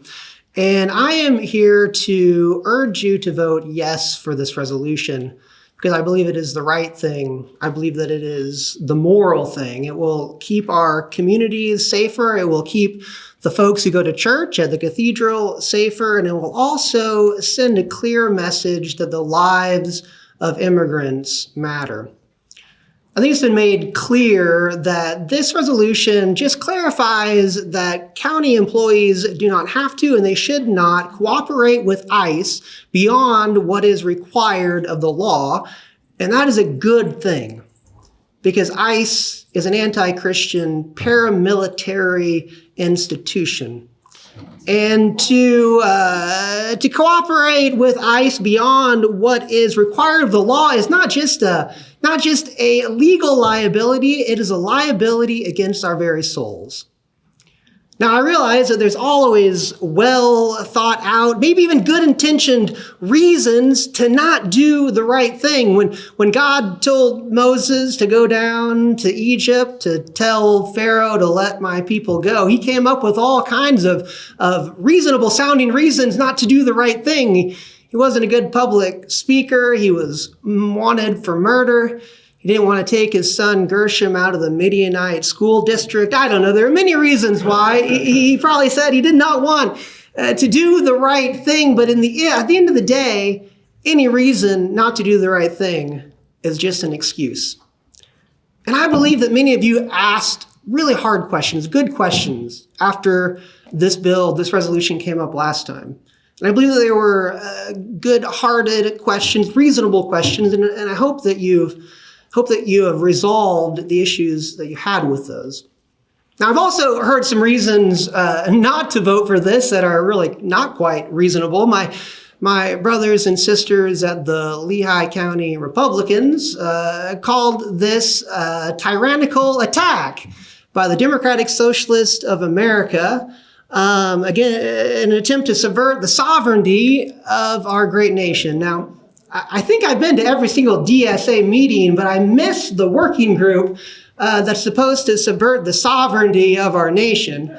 That's because that doesn't really exist. And so there are some reasonable reasons to think about this, but that's not one of them. That's not a serious response to this resolution, and I hope that you will not take it very seriously. And I also like to mention that any attempt to stop the movement of love, to stop the movement of justice, to stop the movement of decency in the name of fighting socialism, any movement like that has oftentimes found itself on the wrong side of history. And if Jesus Christ spoke the same words that he spoke back in Galilee, I imagine they had called him a socialist then as well. And so I ask you to please ignore all the noise, all the rhetoric, all the reasons not to vote for this bill that are really just rooted in racism and hate. And I ask you to do the right thing. Because at the end of the day, any reason not to do the right thing is just an excuse. So thank you.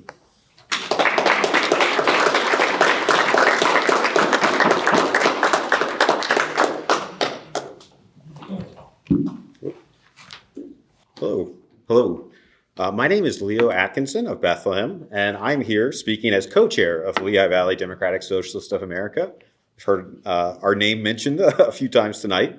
But as socialists, Lehigh Valley DSA believes in the liberation of immigrants. We oppose policies that criminalize and marginalize them. And we proudly and openly envision a world where migration is not criminalized and immigrants have full access to social, economic, and political rights.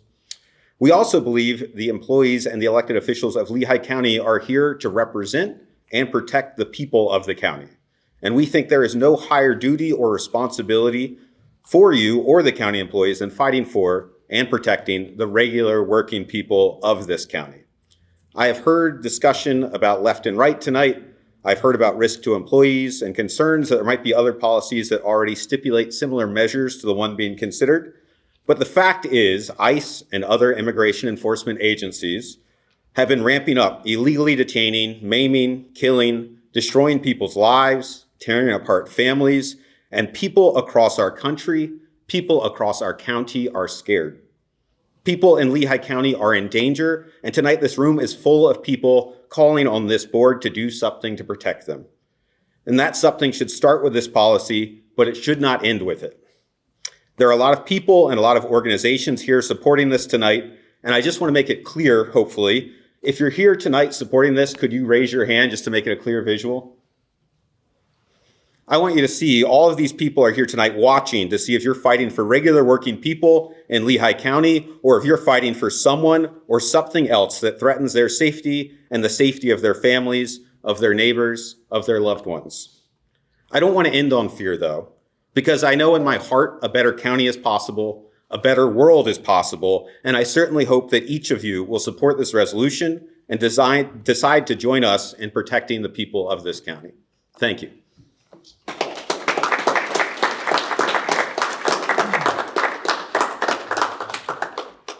My name is George Rivera from South Whitehall Township, and I actually agree with Executive Siegel. This is very political. This is just the administration taking another pop shot at the executive office, in my opinion.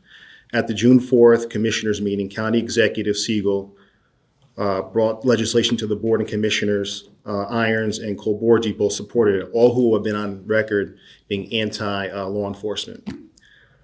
Resolution 2026-26 involved changing policy by not allowing county employees to cooperate with ICE if they don't have a judicial warrant. Resolution 2026-2027 prohibits ICE from using county property in the course of doing their federally mandated work. At the meeting, Siegel made some comments that are questionable criticisms of ICE. Siegel said he was alarmed that ICE's budget exceeds $85 billion and the workforce increased from 10,000 to over 22,000 agents. He somehow failed to mention that the reason for this was a previous Democratic administration allowing 10.8 million aliens illegally into our country through their open border policy. Siegel is also a Democrat. There is a proper and lawful procedure for immigrating to our country, which my family did on both sides, and the Democrats allowed 10.8 million to come in without following the law. Siegel also said ICE's recruitment campaign focused heavily on nationalistic, white nationalist, and xenophobic messages. However, President Trump does not hide the fact that he puts America first. The Siegel put other nations ahead of America. ICE is following the law and targets illegal aliens without regard to skin color, but with the worst criminals targeted first. Executive Siegel said 70% that were being targeted by ICE had no criminal record. He failed to tell you that 70% were targeted due to civil immigration issues. Siegel accused ICE of racial profiling by color or language. ICE actually uses immigration status as the sole reason to target. County Executive Siegel said approximately 70 Americans were targeted in Pennsylvania. He didn't tell you this occurred due to flawed identification or flawed database. Siegel said ICE assaulted protesters, beat, tased, pepper sprayed, and peaceful demonstrators and violently murdered 2 Americans. He didn't mention that he was talking about Minneapolis, where the Democrats paid hundreds of people to harass ICE and try to prevent ICE from doing their job. The mob was very aggressive towards ICE, and 2 were killed by ICE in self-defense. The violence was caused by the Democrat paid agitators' massive effort to prevent ICE from doing their lawful work. Siegel said he will cooperate with ICE if they have a judicial warrant. The law says, however, that ICE does not require a judicial warrant in public areas like Siegel is talking about. County Executive Siegel, to use his own words, has been reckless and brutal with the truth in his attempt to justify not cooperating with ICE. ICE agents are patriotic Americans who work very hard every day to keep our country safe, including my family. They not only enforce immigration laws, but they also protect our national security, investigate and prosecute individuals for human trafficking, drug smuggling, and money laundering, and they help to prevent terrorism. Our county employees should be allowed to cooperate with ICE for the well-being of all Americans. Thank you.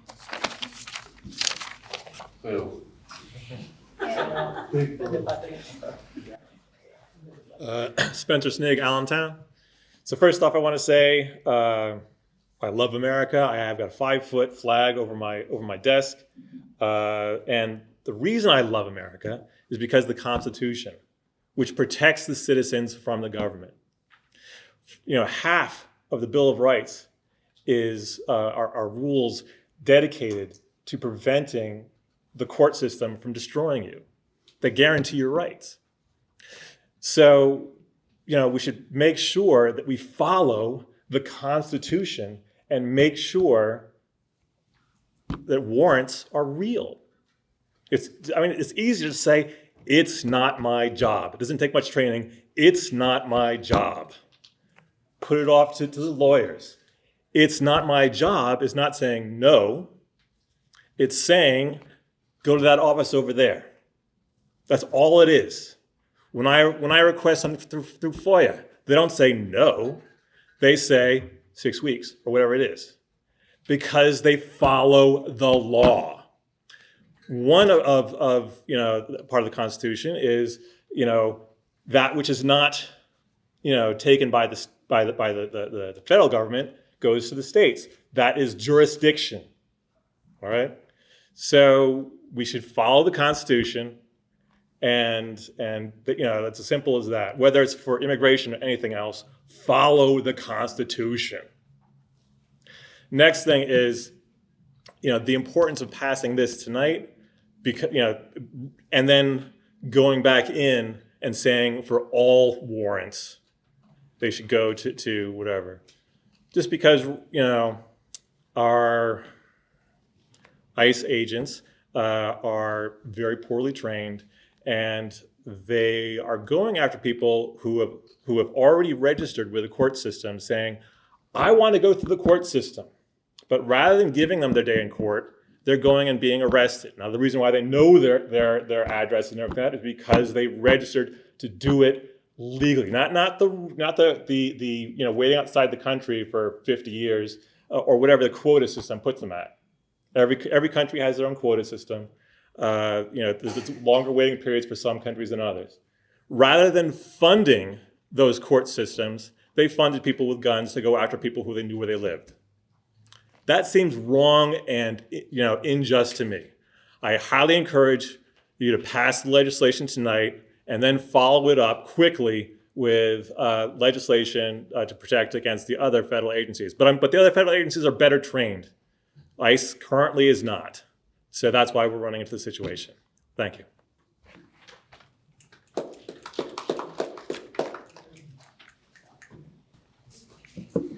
Hello, Christopher Huber. I'm a Lehigh County and Coopersburg resident. I would first like to thank the commissioners for being here, as well as the rest of the public here who came out to speak and support or not support this bill. I'm here to speak in support of Resolution 2026/26, and I would first like to remind the committee of the Minneapolis killings earlier this year. January 7th of 2025, ICE agents shot and killed Renee Good. On January 27th of this year, ICE agents shot and killed Alex Preddy. A magnitude of other citizens were terrorized, abused, and injured by federal agents. Furthermore, 32 people have been killed while in ICE custody in 2025. In 2026, 20 people have been killed while in ICE custody. These numbers are only the known deaths as reported by the Human Rights Watch and the United Nations. Who knows how many more have been hidden. I speak in support of this resolution because protecting the privacy, dignity, and due process of all individuals who interact with county government is essential to maintaining the trust between citizens and government. These past few years have shown that ICE and other federal agents regularly sidestep government procedure and use improper or illegal tactics, such as improper or incorrect warrants. This resolution will halt many of these tactics and bring procedure, policy, and protections to county workers. This resolution will also hinder and minimize the extrajudicial actions by ICE and make Lehigh County safer for everyone, citizen and county employee alike. I yield the rest of my time. Thank you.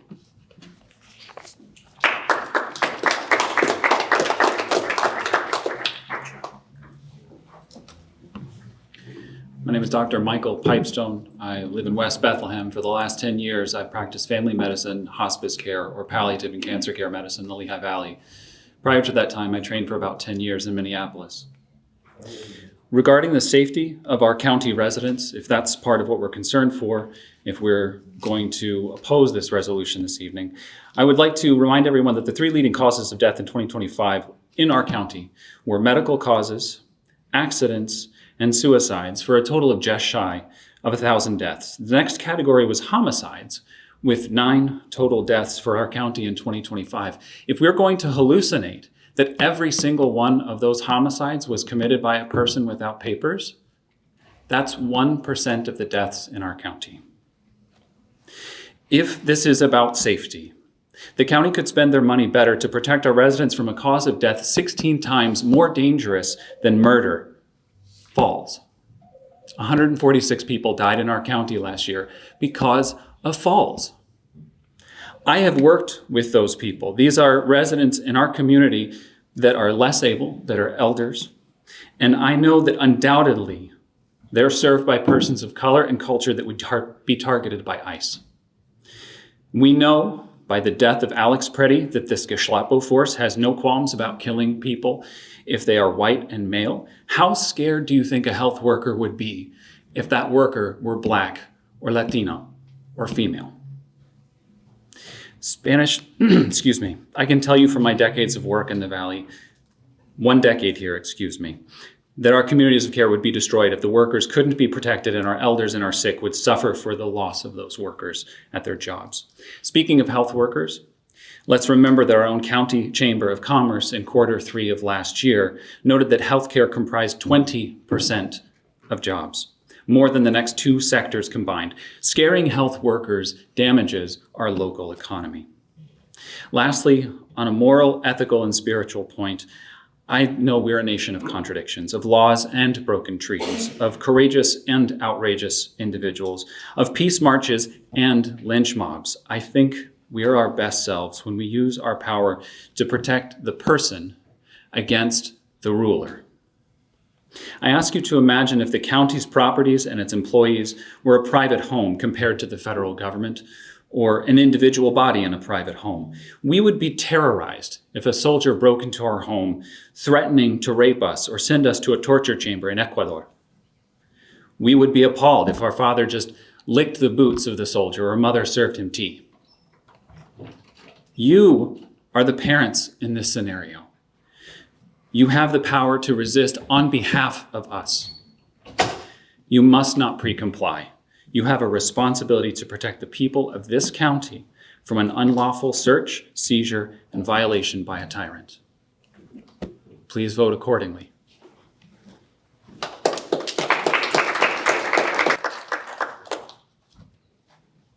Evening, Commissioners.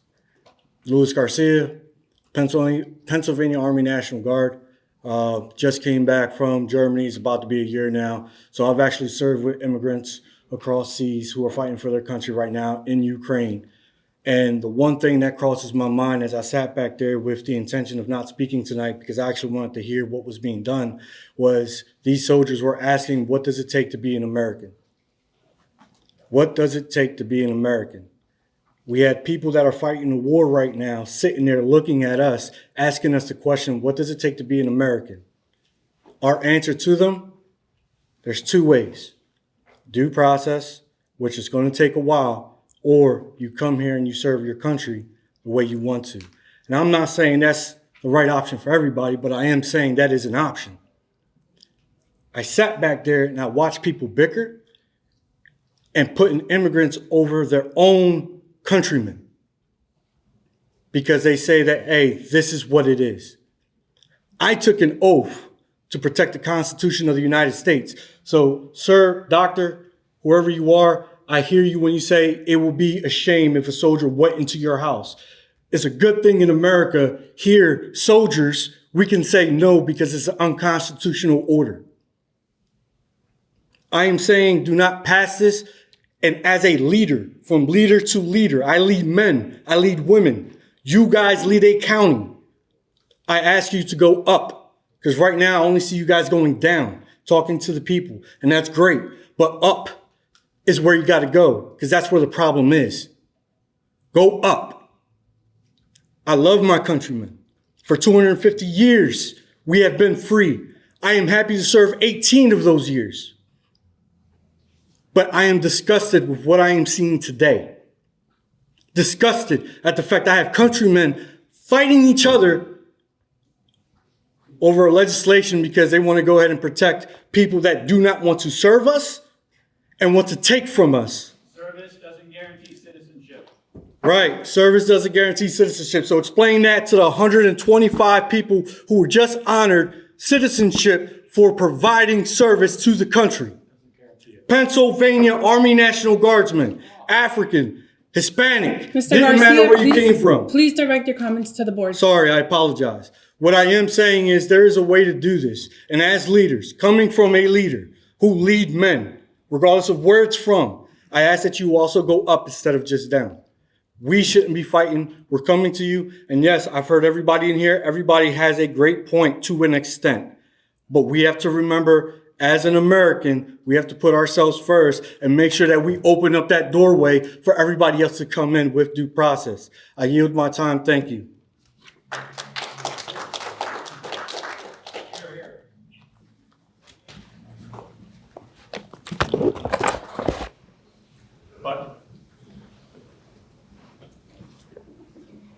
Good evening, Commissioners. My name is Julie Vitale. I'm from Allentown. I want to start tonight with sincere thanks to the sponsors, the Executive Office, and to this entire board for listening so closely to the concerns of residents, county employees, and the fellow county commissioners who are uncomfortable with the earlier version. By updating this ordinance so that federal administrative requests are forwarded directly to the solicitor's office, you have established a common sense legal pipeline that protects our staff and preserves the fundamental data privacy of our community. This ordinance is a profound relief for our frontline county workers. No one enters fields like human services, child welfare, or county health care without a deep, innate care for the clients they serve. For our caseworkers in children and youth or our nurses at Cedar Brook, the mere thought of being placed in an agonizing position is a nightmare.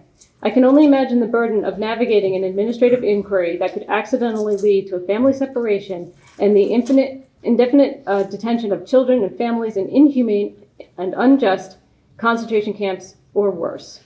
Rooting these complex legal boundaries to the solicitors protects our workers' professional integrity and grants them the clear conscience to do their job and provide great services to all the residents of this beautifully diverse county of Lehigh.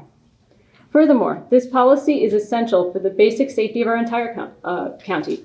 When undocumented and mixed status families are terrified of the county government, they won't seek critical services, report crimes, or cooperate with investigations.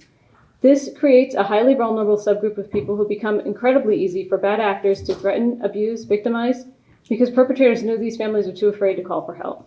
The whole county is more unsafe when anyone is afraid to seek services or report crimes. When we protect the private data of our county residents from illegal data breaches, we build the trust necessary to keep our whole community safe. And to be clear, this policy does not shield violent criminals or ask anyone to break the law. Lehigh County will always continue to fully cooperate with legal requests for information to support criminal investigations when they are backed by a valid warrant signed by a judge. But to be clear, routing administrative requests to our legal experts is not obstruction. Saying per county policy, your request will be reviewed by solicitor is standard compliance. It's exactly how banks, hospitals, schools, and major institutions handle data every single day to protect themselves and follow the law. Both the American Immigration Council and the Brennan Center for Justice continuously tracks federal lawsuits and immigration policies. Their data is definitive. No state or local official has ever been successfully prosecuted or convicted under federal law for implementing or complying with a local data privacy or non-cooperation policy. Federal anti-harboring laws have never been applied to a state or local official for simply declining to cooperate with the federal immigration enforcement. Furthermore, under U.S. Constitution 10th Amendment, the federal government cannot commandeer or force a county staff to do ICE's administrative work. The alternative of hoping that it'll all get thrown out if it was an illegal, I forget the gentleman who mentioned that, we know it's going to be too late for our folks. Like, that's just not a good way to handle things. And I do agree with Commissioner Beitler. We should close any loopholes if there are some with other federal agencies, and I'd gladly support an additional ordinance to do so. But unlike the FBI, which operates through standard federal warrants, ICE is uniquely exploiting non-judicial administrative requests to bypass our courts. That is where the immediate threat is happening to our residents today. We are living in deeply disturbing political and humanitarian moment that carries echoes of history's darkest times.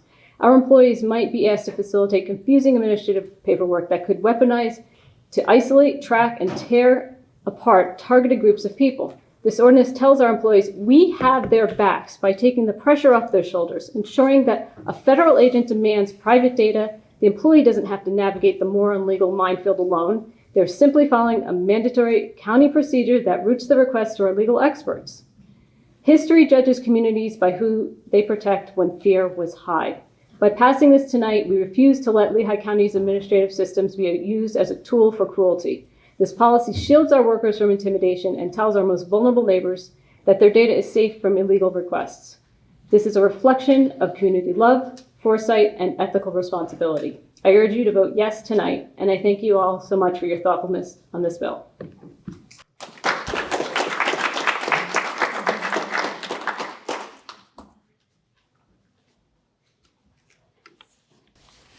My name is the Reverend Mariah Cheltveit, and I'm a resident of Allentown. I'm the retired rector of the Episcopal Church of the Mediator in Allentown, which started a refugee community center. And I've been involved with refugees and immigrants for quite a while, including having 2 asylum-seeking Afghan sisters who lived with me for a year and a half. So I'm familiar with the process for seeking asylum and the legal way, even though they came into the country illegally, coming up through from Brazil up through Central America, as many other people who are fleeing equally violent situations did, they eventually did receive asylum. In my work with refugees and other immigrants, I have gone fairly often to the Application Support Center run by USCIS, and I have seen how U.S. Customs and Immigration Service officers have worked effectively and compassionately and properly with immigrants and with refugees who are seeking to become legal or to get green cards. ICE is different from the people who work in that place. They operate sometimes within the law and sometimes outside the law, and they work with stealth and speed and with little regard often to making sure that they're detaining the right people or deporting the right people, and there is a lack of due process.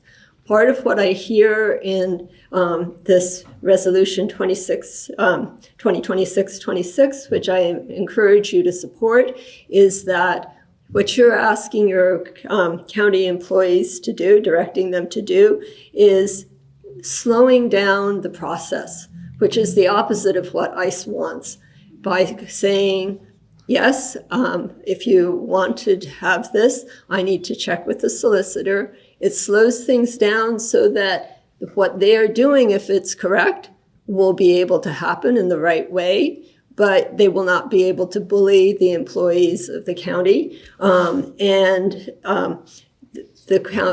employees are told to follow all of federal laws. And so everything is legal, but by slowing it down, it makes sure that we're holding ICE accountable for what they're doing. One of the commissioners spoke about, well, if there's a mistake made, it can be looked at later. That can be true for the employee. However, for the person whose life is at stake, by the time that issue is addressed, they may have been deported or detained, deported, sent to El Salvador or to some third country, and their lives really are at risk. So I think that the potential risks that the employees may be having is nothing in comparison with the risks that ICE is putting them through. So the very nature of this seems to be to slow things down in a way that allows ICE, when they're doing things properly, to have the rights to do the work that they're doing in the immigration system, but does not allow them to do the kind of illegal work that they seem to be actively doing. So I encourage you to support this resolution. Thank you.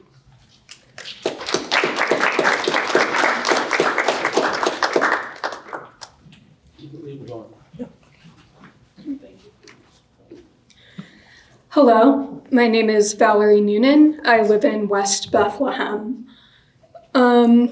So this is all very off the cuff, as I wasn't planning on speaking, but I'll start with, since we're all sharing stories, not everyone in my family came to the US legally. My great-great-grandfather deserted the British Navy back when there was a death sentence for that. And he got off the boat in Boston, changed his clothes, and never got back on. And then his daughter married an Italian immigrant who came here legally. And of course they hated him because he was Italian. Very American. So that's to say, I am here to support this resolution, this amendment. I'm here to support Jon Irons also, who has been a great friend in the Valley. I'm not a member of DSA, so I can go a little crazy here. I'm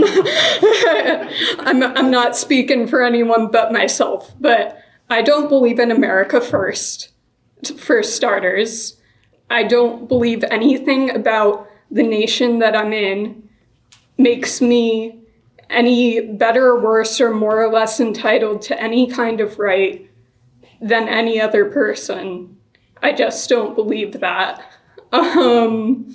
So when I see people who migrate into this country, like, borders are a construct. I don't believe in borders. And I would say the people who would be defended by this resolution really need it. The employees, as others have pointed out, who are, taking this inquiry, they are not necessarily going to be at risk of being deported. The people whose information is being protected are. And that is extremely risky. That's not something you can fix later.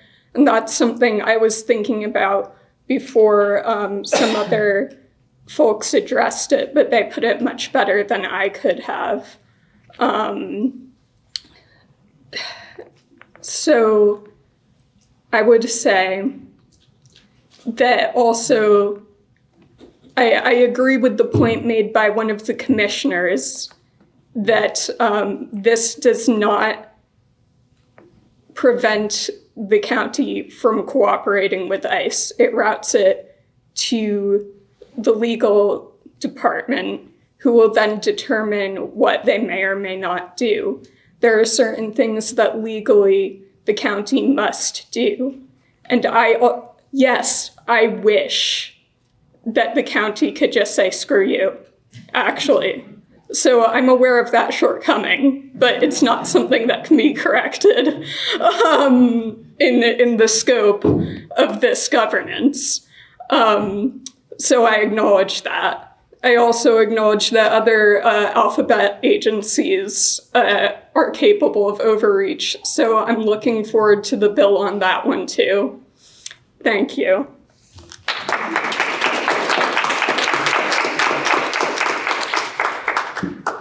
My name is Venice Colicchio. I'm from Orfield, and I was a 6-year U.S. Army veteran. And, when you watch the videos of ICE coming in and they're taking away immigrant families, they're splitting them apart, I think it does cause a different amount of reactions from different kinds of people. I think some people, they see it sadness, anger, some people might be glad. But what I see is an erosion of our civil liberties, an erosion of our Fourth and Fifth Amendment rights. And so when I first joined the Army in 2019, we swore an oath to the Constitution. And the Fourth and Fifth Amendment rights are the very basics and the very foundation of our constitutional rights. And so it's not about, defending my countrymen over immigrants. It's a realization that immigrants are part of a vulnerable population that are the first to lose their constitutional rights whenever federal overreach wants to test their power. And so when people make up arguments about safety or, try to politicize the deaths of sheriffs, et cetera, I would like to quote Benjamin Franklin on this. Those who give up liberty for safety deserve neither. Thank you.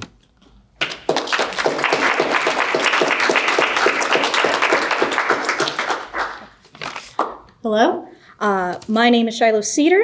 I use they, them pronouns. I live in Nazareth, but I work in Lehigh County. I teach English language learners, which is a lot of immigrant folks. So I know many of the immigrants living here. When the fearmongers speak of immigrants, they speak of them as if they're all cartel members, maliciously stealing jobs and eating pets. These are people who rarely know many actual immigrants. When I think of immigrants, I think of the young Spanish-speaking woman who playfully grabs my arm and laughs when she knows she mispronounced something. When I think of immigrants, I think of the middle-aged man born in Jamaica who wept during the first session with his English tutor. He spoke how his first priority was to provide for his children to have a better life, and he never learned to read or write English. Now that his children are grown, he's finally going back for himself. When the fearmongers speak of ICE, it is as if they only take dangerous criminals off our streets and that law-abiding people have nothing to fear. When I think of ICE, I think of the emails I receive of people being scared to go to class. When I think of ICE, I remember seeing a former supervisor of mine weeping at her desk. She told me a student who was supposed to graduate just that week was told to self-deport because his route to citizenship had been revoked. He never made it to graduation. When I think of ICE, I think every time a student misses class, is it because they're simply sick, or is it because they've been disappeared, for me nor their family to ever see again? We are not asking folks to break any laws. We are asking to not violate the trust of the people living here in Lehigh County by going above and beyond to single them out for the immigration status. There's enough fear and distrust. Please do not create any more. We all know the importance of immigrants here in Lehigh County. Let's take these small steps to treat them with dignity and to help them feel safe. Thank you for your time.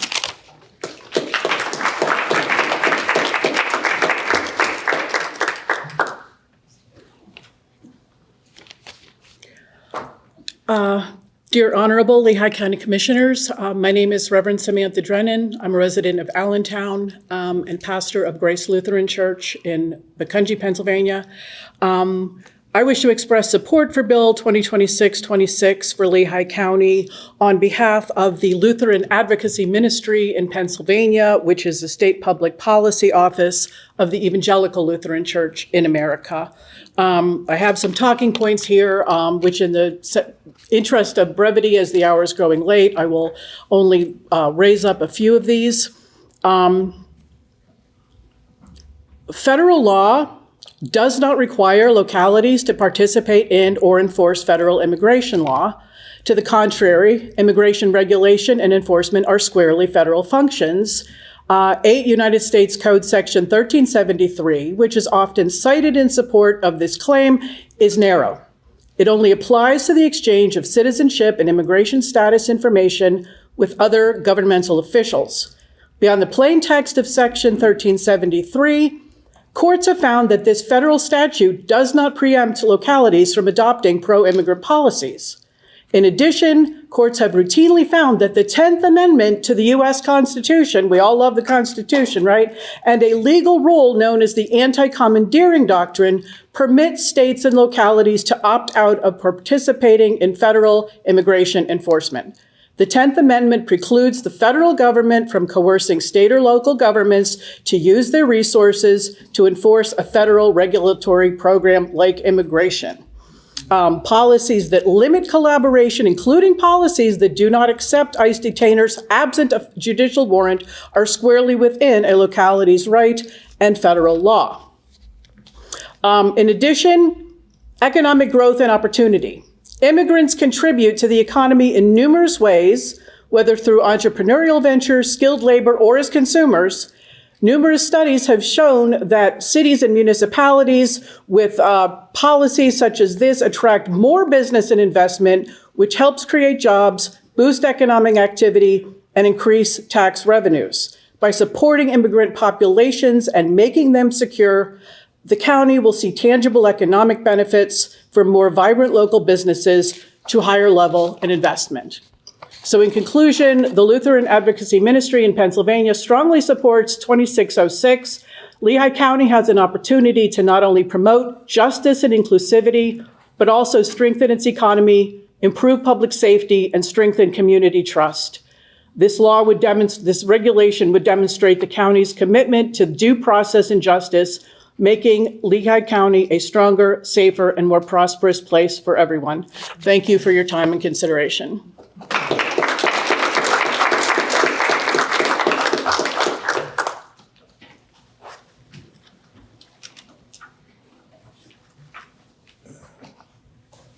It's on. It was on. It was on. No, one more time. Good evening, Commissioners. My name is Tyrone Snyder. What I'm looking at here is ICE is here, their duty is to remove people that entered our country illegally. They are not entitled to the enjoyment of the Constitution. They don't have constitutional protection in my country.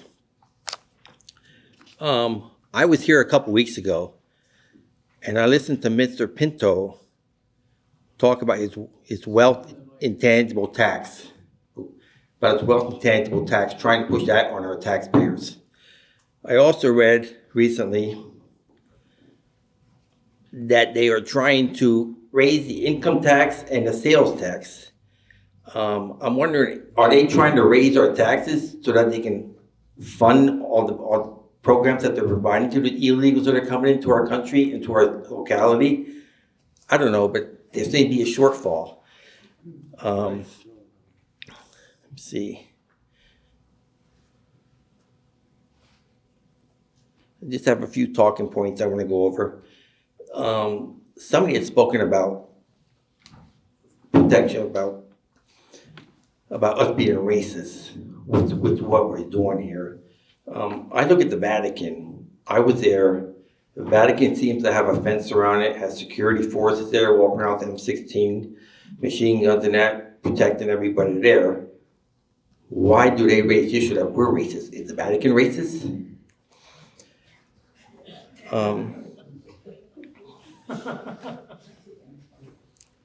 I also heard somebody say that years ago they had long hair and they used to get pulled over by police all the time, that they tan quite easily. I'm Italian descent.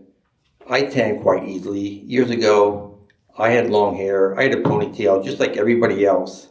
And I don't recall being pulled over by the police and questioned about, am I an immigrant or not?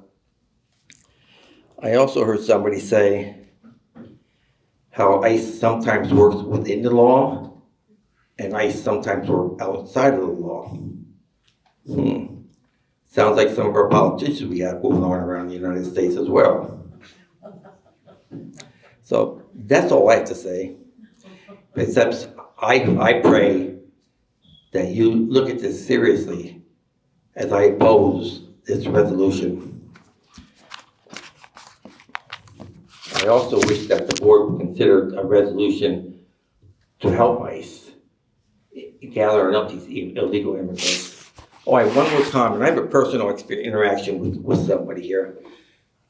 South side of Allentown, Roosevelt Park. I grew up over there. And the property that my parents had is 3/4 an acre.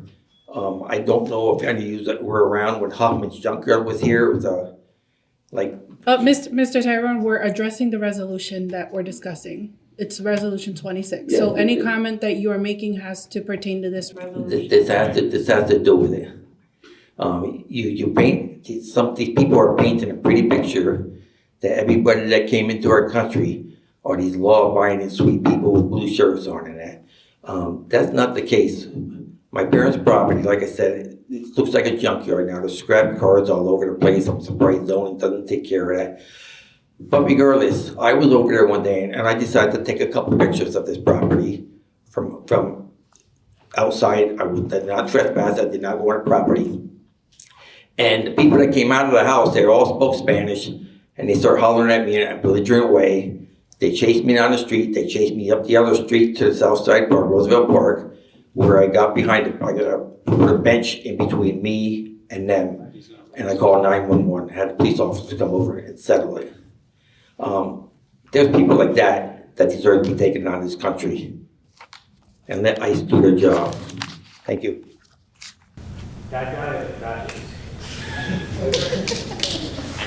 So this will be the last call. If there is anyone else that would like to address the board,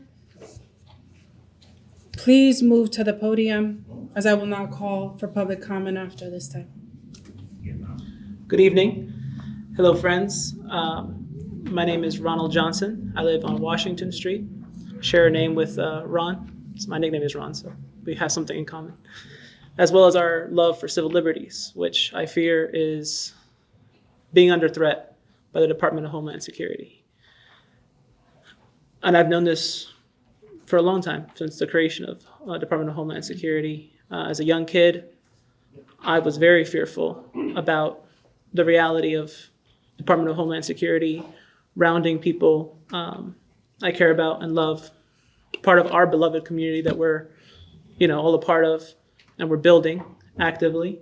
Especially many members of Lehigh County Board of Commissioners are actively working to build and strengthen and fortify this beloved community. I want to talk about the psychological trauma that young people are facing. Kids, can you imagine being a 4-year-old child and having your mother or father being detained and separated from you? It's horrendous. And I don't think any human being should be deprived of their basic, dignity to be separated from your mother or father in such a violent and heinous way that so many members of our community, beloved community, have been, suffered and had the real legitimate fear of having to endure. So, I can't, say things better than everyone else has said already. Just please support this. Please support our community from, any more collaboration with Immigration and Customs Enforcement that's not already required by law. We don't need to use Lehigh County resources to inflict more harm on our community that they already, inflicting on our community. Thank you.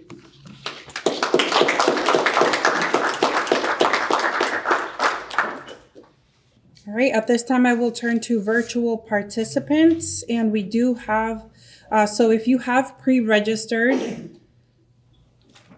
and you are going to speak on behalf of this resolution, I will recognize at this time Mr. Angelo.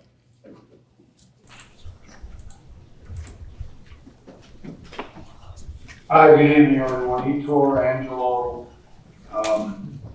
As always, I speak on behalf of my clients from the last 41 years, clients in the future as well, who are impacted by ICE greatly and sadly. I'm going to be blunt. ICE is an outlaw organization. They've murdered people, not even an investigation conducted, much less an indictment. An earlier speaker called it self-defense, curiously, that one of them who killed the unarmed mother of a 6-year-old boy, and as she took her last breath, called her an effing bitch, that this person was entitled to self-defense, that he was okay to kill that woman. This is the tone emanating directly from the dictator in the White House. People haven't said that. That's the truth. I'll speak as a criminal defense attorney, however. If due process isn't safeguarded in the courthouse, where in the world will it be protected? I know that ICE apprehensions have been made in the main courthouse and at the magistrate's office. There's absolutely no reason for county officials to be engaged in such actions in any way. Let them do their own dirty work. This resolution is not about interfering with ICE agents. It's about not lifting a finger to help them. There's a distinct difference between those two things. I see, and I hope to God I'm wrong, but I see Lehigh County as a Minneapolis in waiting. As soon as the man in the Oval Office has run out of ways to distract from the fact that he was best buddies for 2 decades with the most notorious child sex predator in U.S. history, he will turn his attention to terrorizing our cities. Allentown, Pittsburgh, and Philly will be on the list. Here's what happened about a year ago. I approached this sidebar after my hearing to ask Common Pleas Judge Capri whether he has seen ICE apprehend defendants in his courtroom. He answered without hesitation, yes.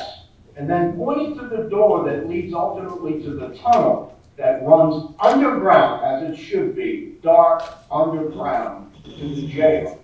Judge Caffrey plainly said, they take them through there. That's a phrase that echoes in my mind. They take them through there. It has such a Gestapo tone to it.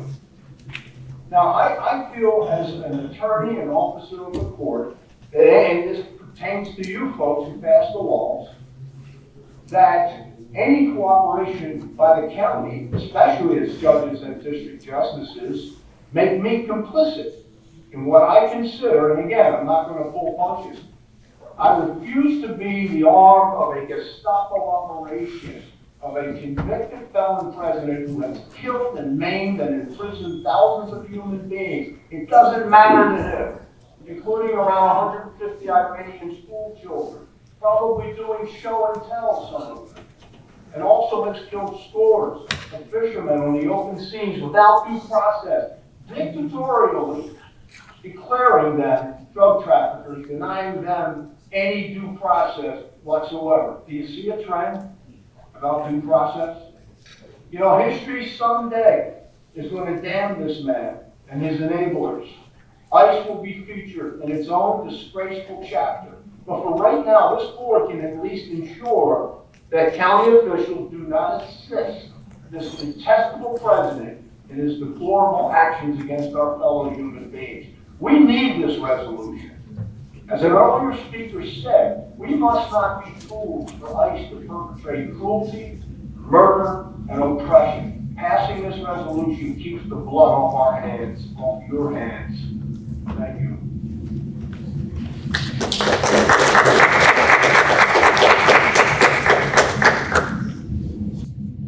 I recognize Ms. Finnegan.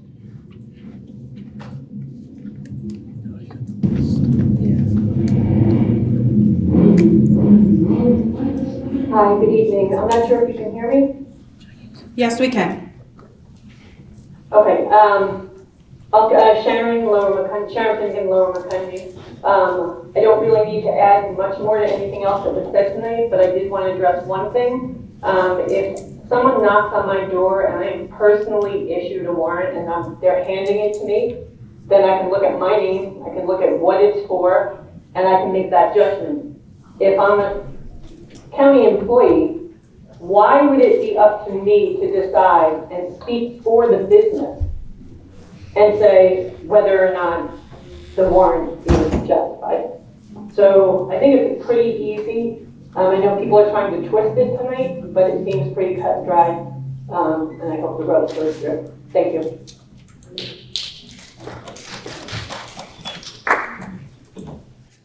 All right, so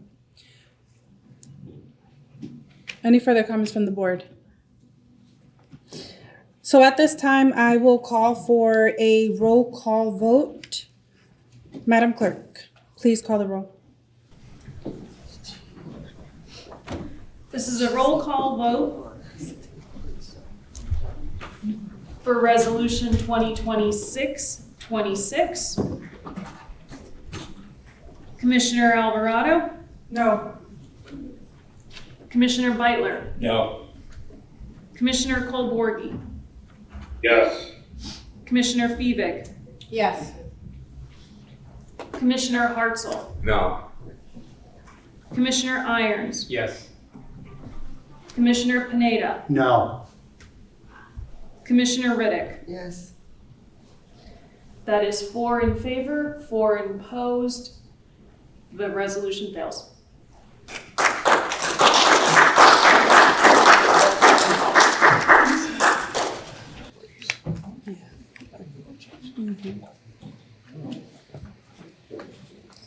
All right, Madam Clerk, please introduce the next resolution. Shame on y'all. Resolution 2026-28, approving a professional services agreement Wow, Jay, with yeah. Health Network Laboratories, LLC, DBA HNL Lab Medicine for the Lehigh County DUI Center. This is sponsored by Commissioner Fevig. Madam Solicitor?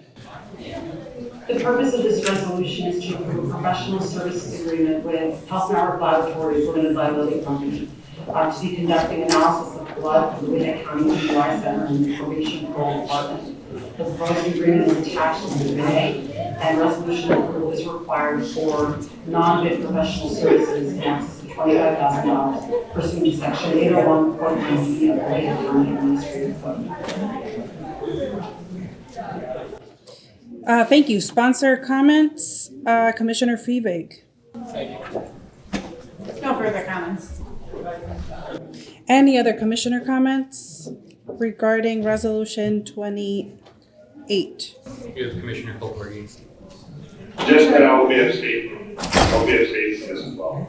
Noted. Thank you, Commissioner Colbergi. Any public comment regarding Resolution 28? Fuck you guys.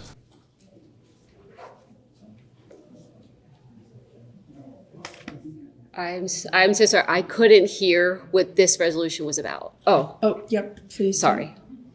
I'm sorry. Just with all the noise, I couldn't hear what this resolution is about. If that could be just repeated. Madam Solicitor, can you please summarize the resolution? Certainly. The purpose of this resolution, again, is to approve a professional services agreement with Health Network Laboratories LLC to conduct analysis of blood for the Lehigh County DUI Center and the Probation Parole Department. The proposed agreement is attached as Exhibit A, and resolution approval is required under Section 801.1B of the Administrative Code. Thank you. So is there any other public comment regarding Resolution 28? Use the bathroom before all immigration is talk. I will call you out of order. So all those in favor of Resolution 2026-28, please say aye. Aye. Any opposed? And note one abstention, Madam Clerk. Moving on to Resolution 2026-29, Madam Clerk, please introduce this resolution. Resolution 2026-29, approving a professional services agreement with B&M PC, DBA Brem, Knopfer, and McCarter PC. This is sponsored by Commissioner Alvarado. Madam Solicitor.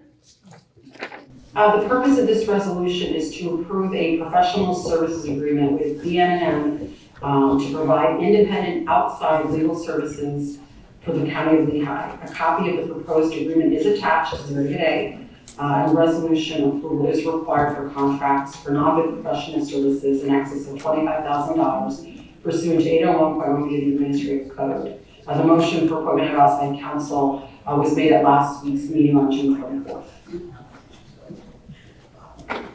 Thank you. I will just add the rates in regards to compensation is on a decreased scale for county government. We heard about this during our committee meeting tonight, and it's $325 an hour for partners, $275 an hour for associates, and $125 an hour for paralegals. This is pertaining to a litigation with Cedarbrook Senior Care, and this term of contract is would be valid from June 15, 2026 through the completion of the litigation. If there's anything further that Attorney Cohen would like to add, can please come to the podium. Thank you, Commissioner. Just the only additional points I'll add with respect to this proposed resolution approving the professional services agreement is this firm that is being sought to be engaged by the county does specialize in the particular area of litigation that's necessary for the issue at hand involving Cedarbrook. And the capabilities of my department are insufficient, both in terms of time and expertise, to take on this matter ourselves. We did negotiate the rate, as you noted, and received a favorable discount because we are a government body. And I believe that the rates proposed are very reasonable in the legal market for the services that we're seeking to retain. And I'm happy to answer any questions that either commissioners or the public may have. Thank you, Solicitor Cohen. Are there any further questions from the board? Madam Chair, Yes, Commissioner Hartzell. I don't know, we do appreciate that price break. I will. Any public comment regarding Resolution 29? Hearing none. All those in favor of Resolution 2026-29 say aye. Aye. Any opposed? Resolution passes. Thank you.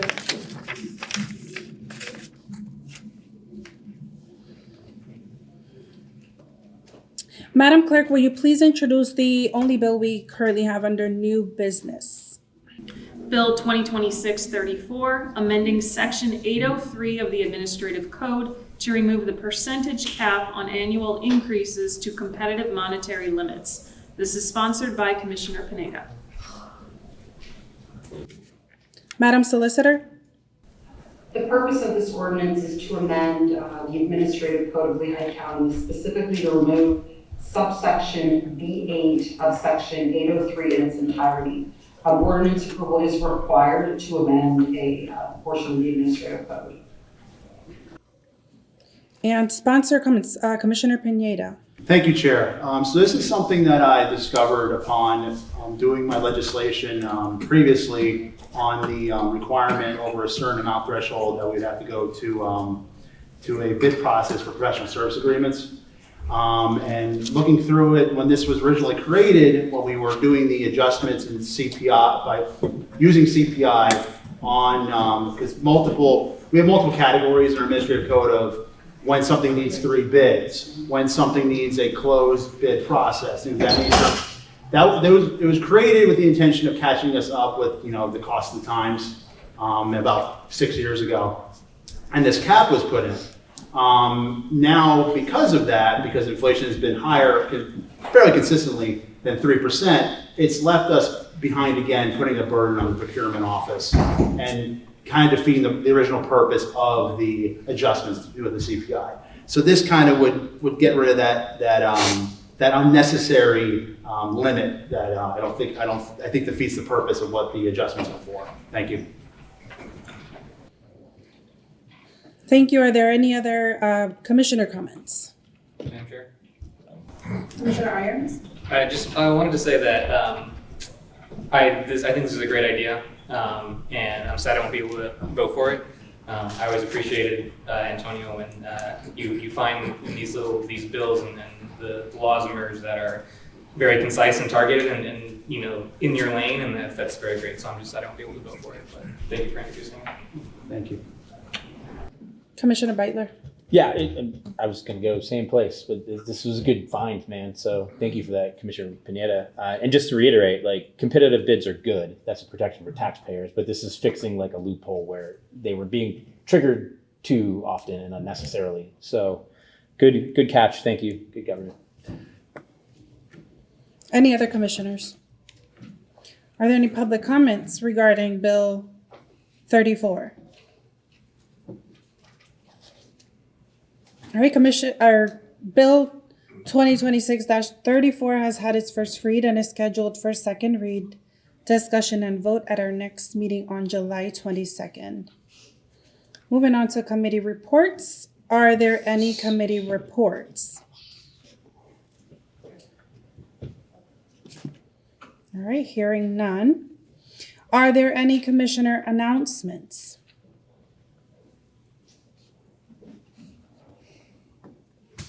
Okay, I do have one announcement.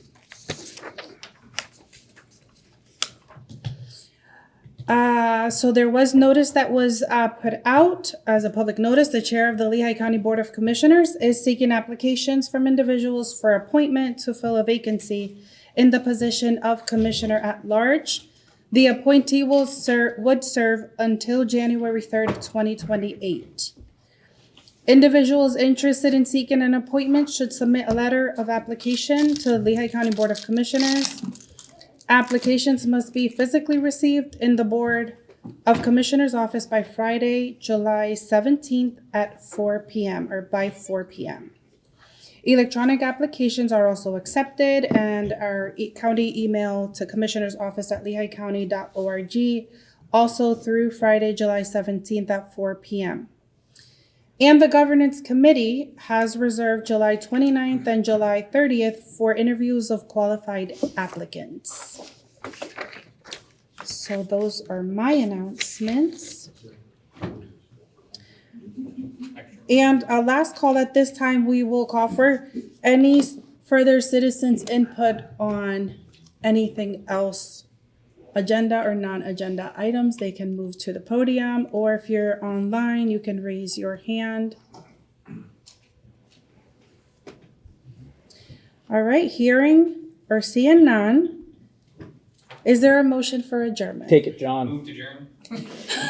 We have a motion and a second. And all those in favor, please say so by saying aye. Aye. Any opposed? All right, thank you, everyone. Good night.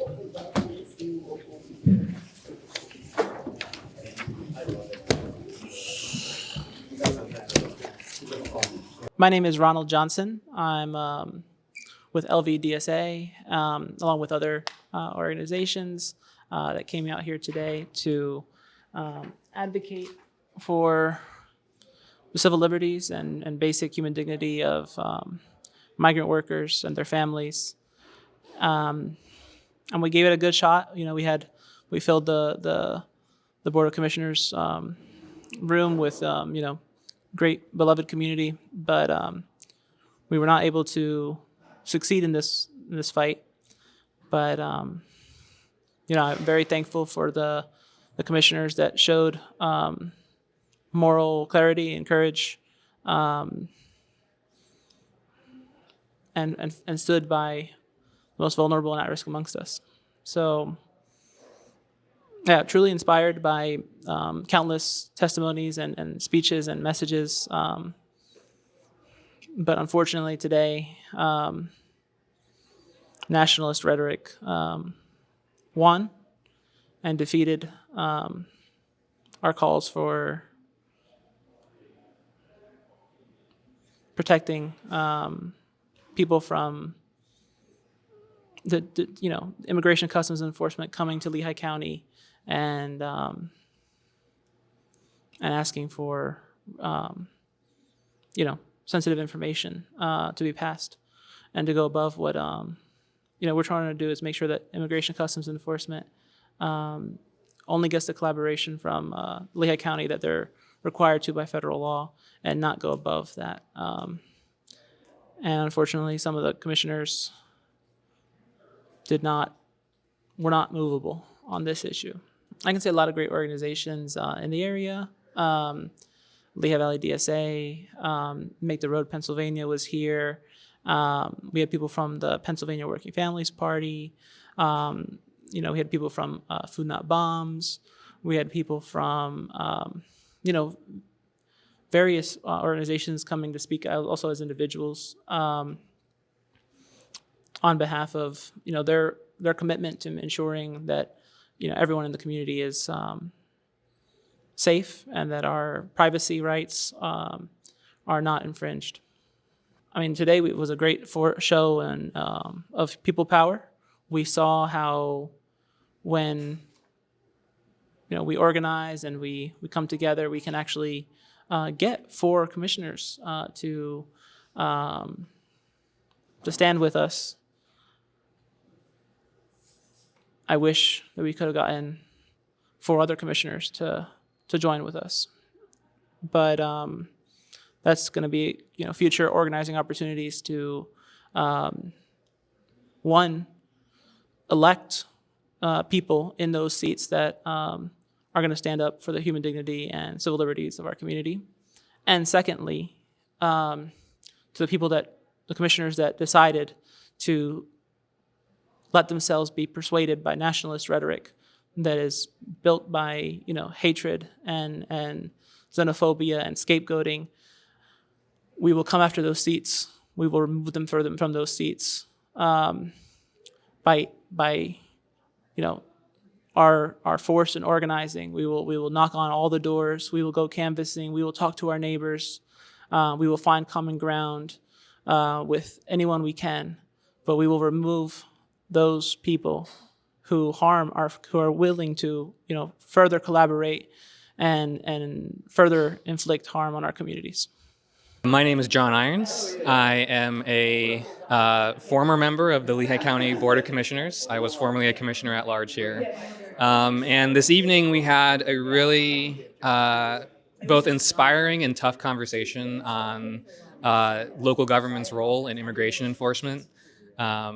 I introduced a policy with the support of the county executive here to clarify what cooperation with ICE would look like in county buildings to ensure that employees knew how to respond to those types of requests and that our residents were safe and secure, that their information was being protected appropriately. And the work of government is very messy. This resolution took over a year to kind of craft up and figure out what the right approach was, and we made many revisions and edits to it. It was introduced actually 3 times, and tonight it did fail. I think a lot of that resolution was about risk, and a lot of our world today is about risk, and unfortunately, to many on the board, the risk of employee experience outweighed the risk to families and immigrants and our, rights as a municipality, as a locality here. And so, it's a tough conversation that needs to continue. But the blanket support that we got from the community, seeing all the organizers come out, was really inspiring and tells me that we're on the right path and that we have to, at some level, fight bureaucracy with bureaucracy. We also have to fight bureaucracy and fascism in the streets, but part of this is an incremental approach, and we're doing it bit by bit. I think it starts with conversations and relationships, because power analysis is about who's in your corner and who's not in your corner. And I think it might initially feel like who's going to be your supporter and who's someone who's going to be an antagonist to you. But I try to leave that as a question until it's been, absolutely confirmed in a conversation on a one-on-one basis. So it has to start with that relational organizing, talking to people, and figuring out where they stand, because that will help you know where to use your time. It'll help you know how to craft a message. And I think at the center of it also, we need to center humanity and our values. And one of the reasons that even in losing, I think there's success and there's respect for what we're doing here in the county is because it comes from a place of values, and no one can impugn those values. They can criticize how I talk about law enforcement. They can criticize how, we talk about the state. There can be a lot of criticisms, but it's hard to say that we have bad values when our values are standing up for the people who need it most. So keep it there, and that's going to be, that's the most effective and powerful path forward. I have a lot of revolutionary hope. I've seen the coalition broaden substantially very, very quickly. I think our message is winning, and I think people are showing up and are ready to act. And a big piece of that hope is that they're through the history of organizing and all the wins and losses throughout history and our current organizing moment, there is a strong foundation. There's a lot of political expertise. There's a lot of organizational expertise that can bring people into this movement and not make it about a response to one thing, but about a path to liberation that goes beyond what we're facing today and looks into the future. I like to say it's called a movement for a reason. If we keep in motion and we keep acting, that's where change comes from. And so keep acting and run for local office, because it can be boring, and it's a very narrow focus, but it is the step towards understanding how to act and in local ways and interpersonal ways, and then even in national and international ways. So sometimes that's the first step, even if it's uncomfortable. I'm Josh Siegel. I'm the Lehigh County executive. First off, obviously, extremely just disappointed and dismayed that we couldn't find a way to 5 votes. But I was also really heartened by just the testimony and the courage of so many members of the public to show up and share their personal story, their personal testimony, really speak truth to power.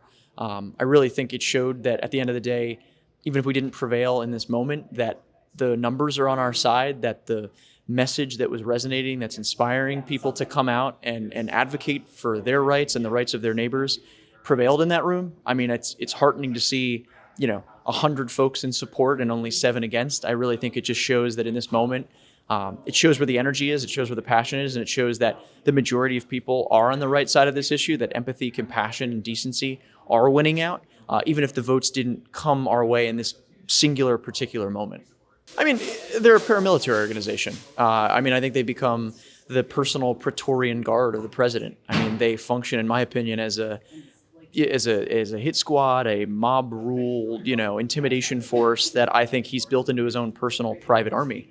I think he intends to use them to potentially intimidate people at the polls in the election. I think he absolutely uses them to suppress discourse and conversation.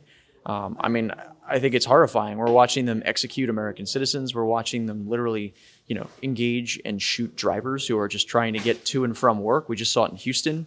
We're watching them almost, sadistically use their power over protesters and private citizens, just, shooting them with pepper balls and tear gas for almost this year. Just seemed to joy of it. They seem to relish the power that they've been given. I'm dismayed and appalled by the way that they've gone about recruiting so many of these agents. I really question the type of individual who watches the ads that they've run and the social media campaigns they've run and say, I see myself in that organization. I see myself as an agent of ICE.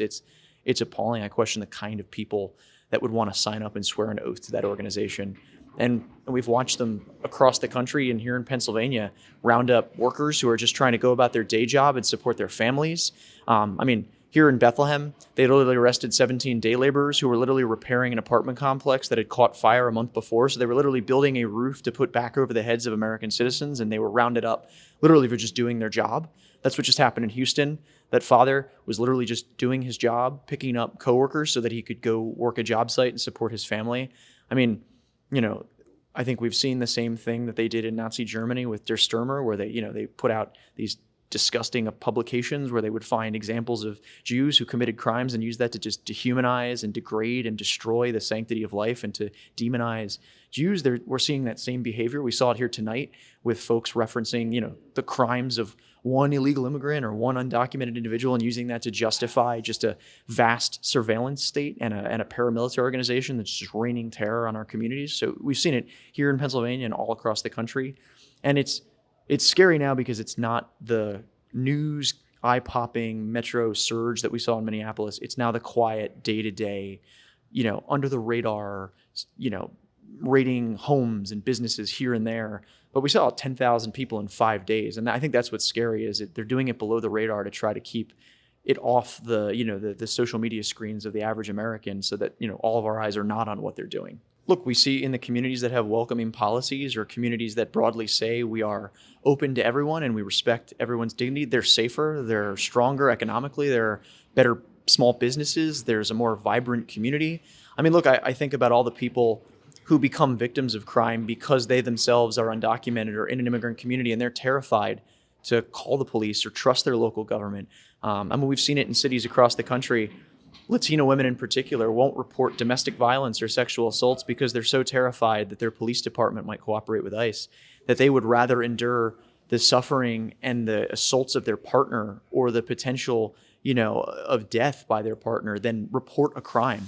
And so I think when we actually embrace community and we acknowledge that every individual life has inherent dignity and purpose, and we practice what we preach in terms of a politics of empathy and compassion that is not built on this zero-sum mindset that says be angry at your neighbor's success and indifferent towards their suffering, we're better when we share in this, concept of a more perfect union and a more just society where when we all do better, we all do better.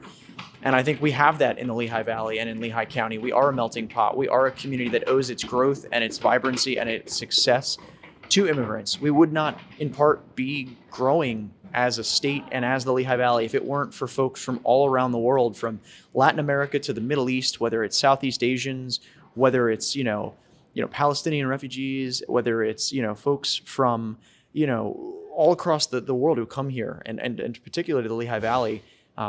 We want those individuals to feel safe and see themselves in the government that serves them, frankly, in serving their families, their grandparents. And so I think when we put policies like this forward, we're putting forward a policy that makes us safer, that makes us stronger, and that, encourages people to look out for each other and not report their neighbor. Movements are, they're linear, but they're not always even in how they're, how they progress, right? I think, movements have periods of real momentum, and then they have periods where just things don't work out exactly, or it takes a little bit more effort or inertia to get us where we need to be. And I think tonight was an example of that. We didn't get the outcome that we wanted, but I think it was eye-opening I hope for members of the board to see where the energy and the passion and the sense of purpose is in terms of advocacy in the community and involvement in the community. And it makes me feel good about organizing in the future and changing the types of people that are in power and building a better democracy and a better representative democracy that actually reflects the sense of urgency we need in our government, but also is responsive to the needs of community. I mean, frankly, that should have been a 9-0 vote. It should have been the easiest vote for our commissioners to cast. For me, it's heartening because I know we have the power to change the type of people on that board and change the composition of our commissioners so that when the vote like that comes up in the future, or any other issue that requires courage and moral certainty, that the community doesn't have to have any ounce of doubt or trepidation. It should be the easiest thing in the world. Show up, advocate, and the vote should go the way that the community needs it to go. I just would say to the community in general, don't be dismayed, continue to be involved and stay organized. When we cede ourselves to a politics of cynicism, or we accept the outcome as it is and believe that things can't get better, I think that this broken, two-party system, this duopoly of two, broken political institutions that prey on a politics of cynicism and status quo mentality, like they succeed and they prevail. And we are seeing all around the country that small ball, unaspirational, cowardly politics be defeated all across the country. We're watching those folks be thrown out of office. And I think in this moment, that's what we need to realize, is that the momentum is on our side, that the message that was in this room tonight and the message that was predominantly coming out of the mouths of our constituents and that was being articulated to our board, that is the prevailing wisdom. That is the actual majority opinion. And I think elected officials ignore it at their own peril. No one is entitled to the seat that they hold.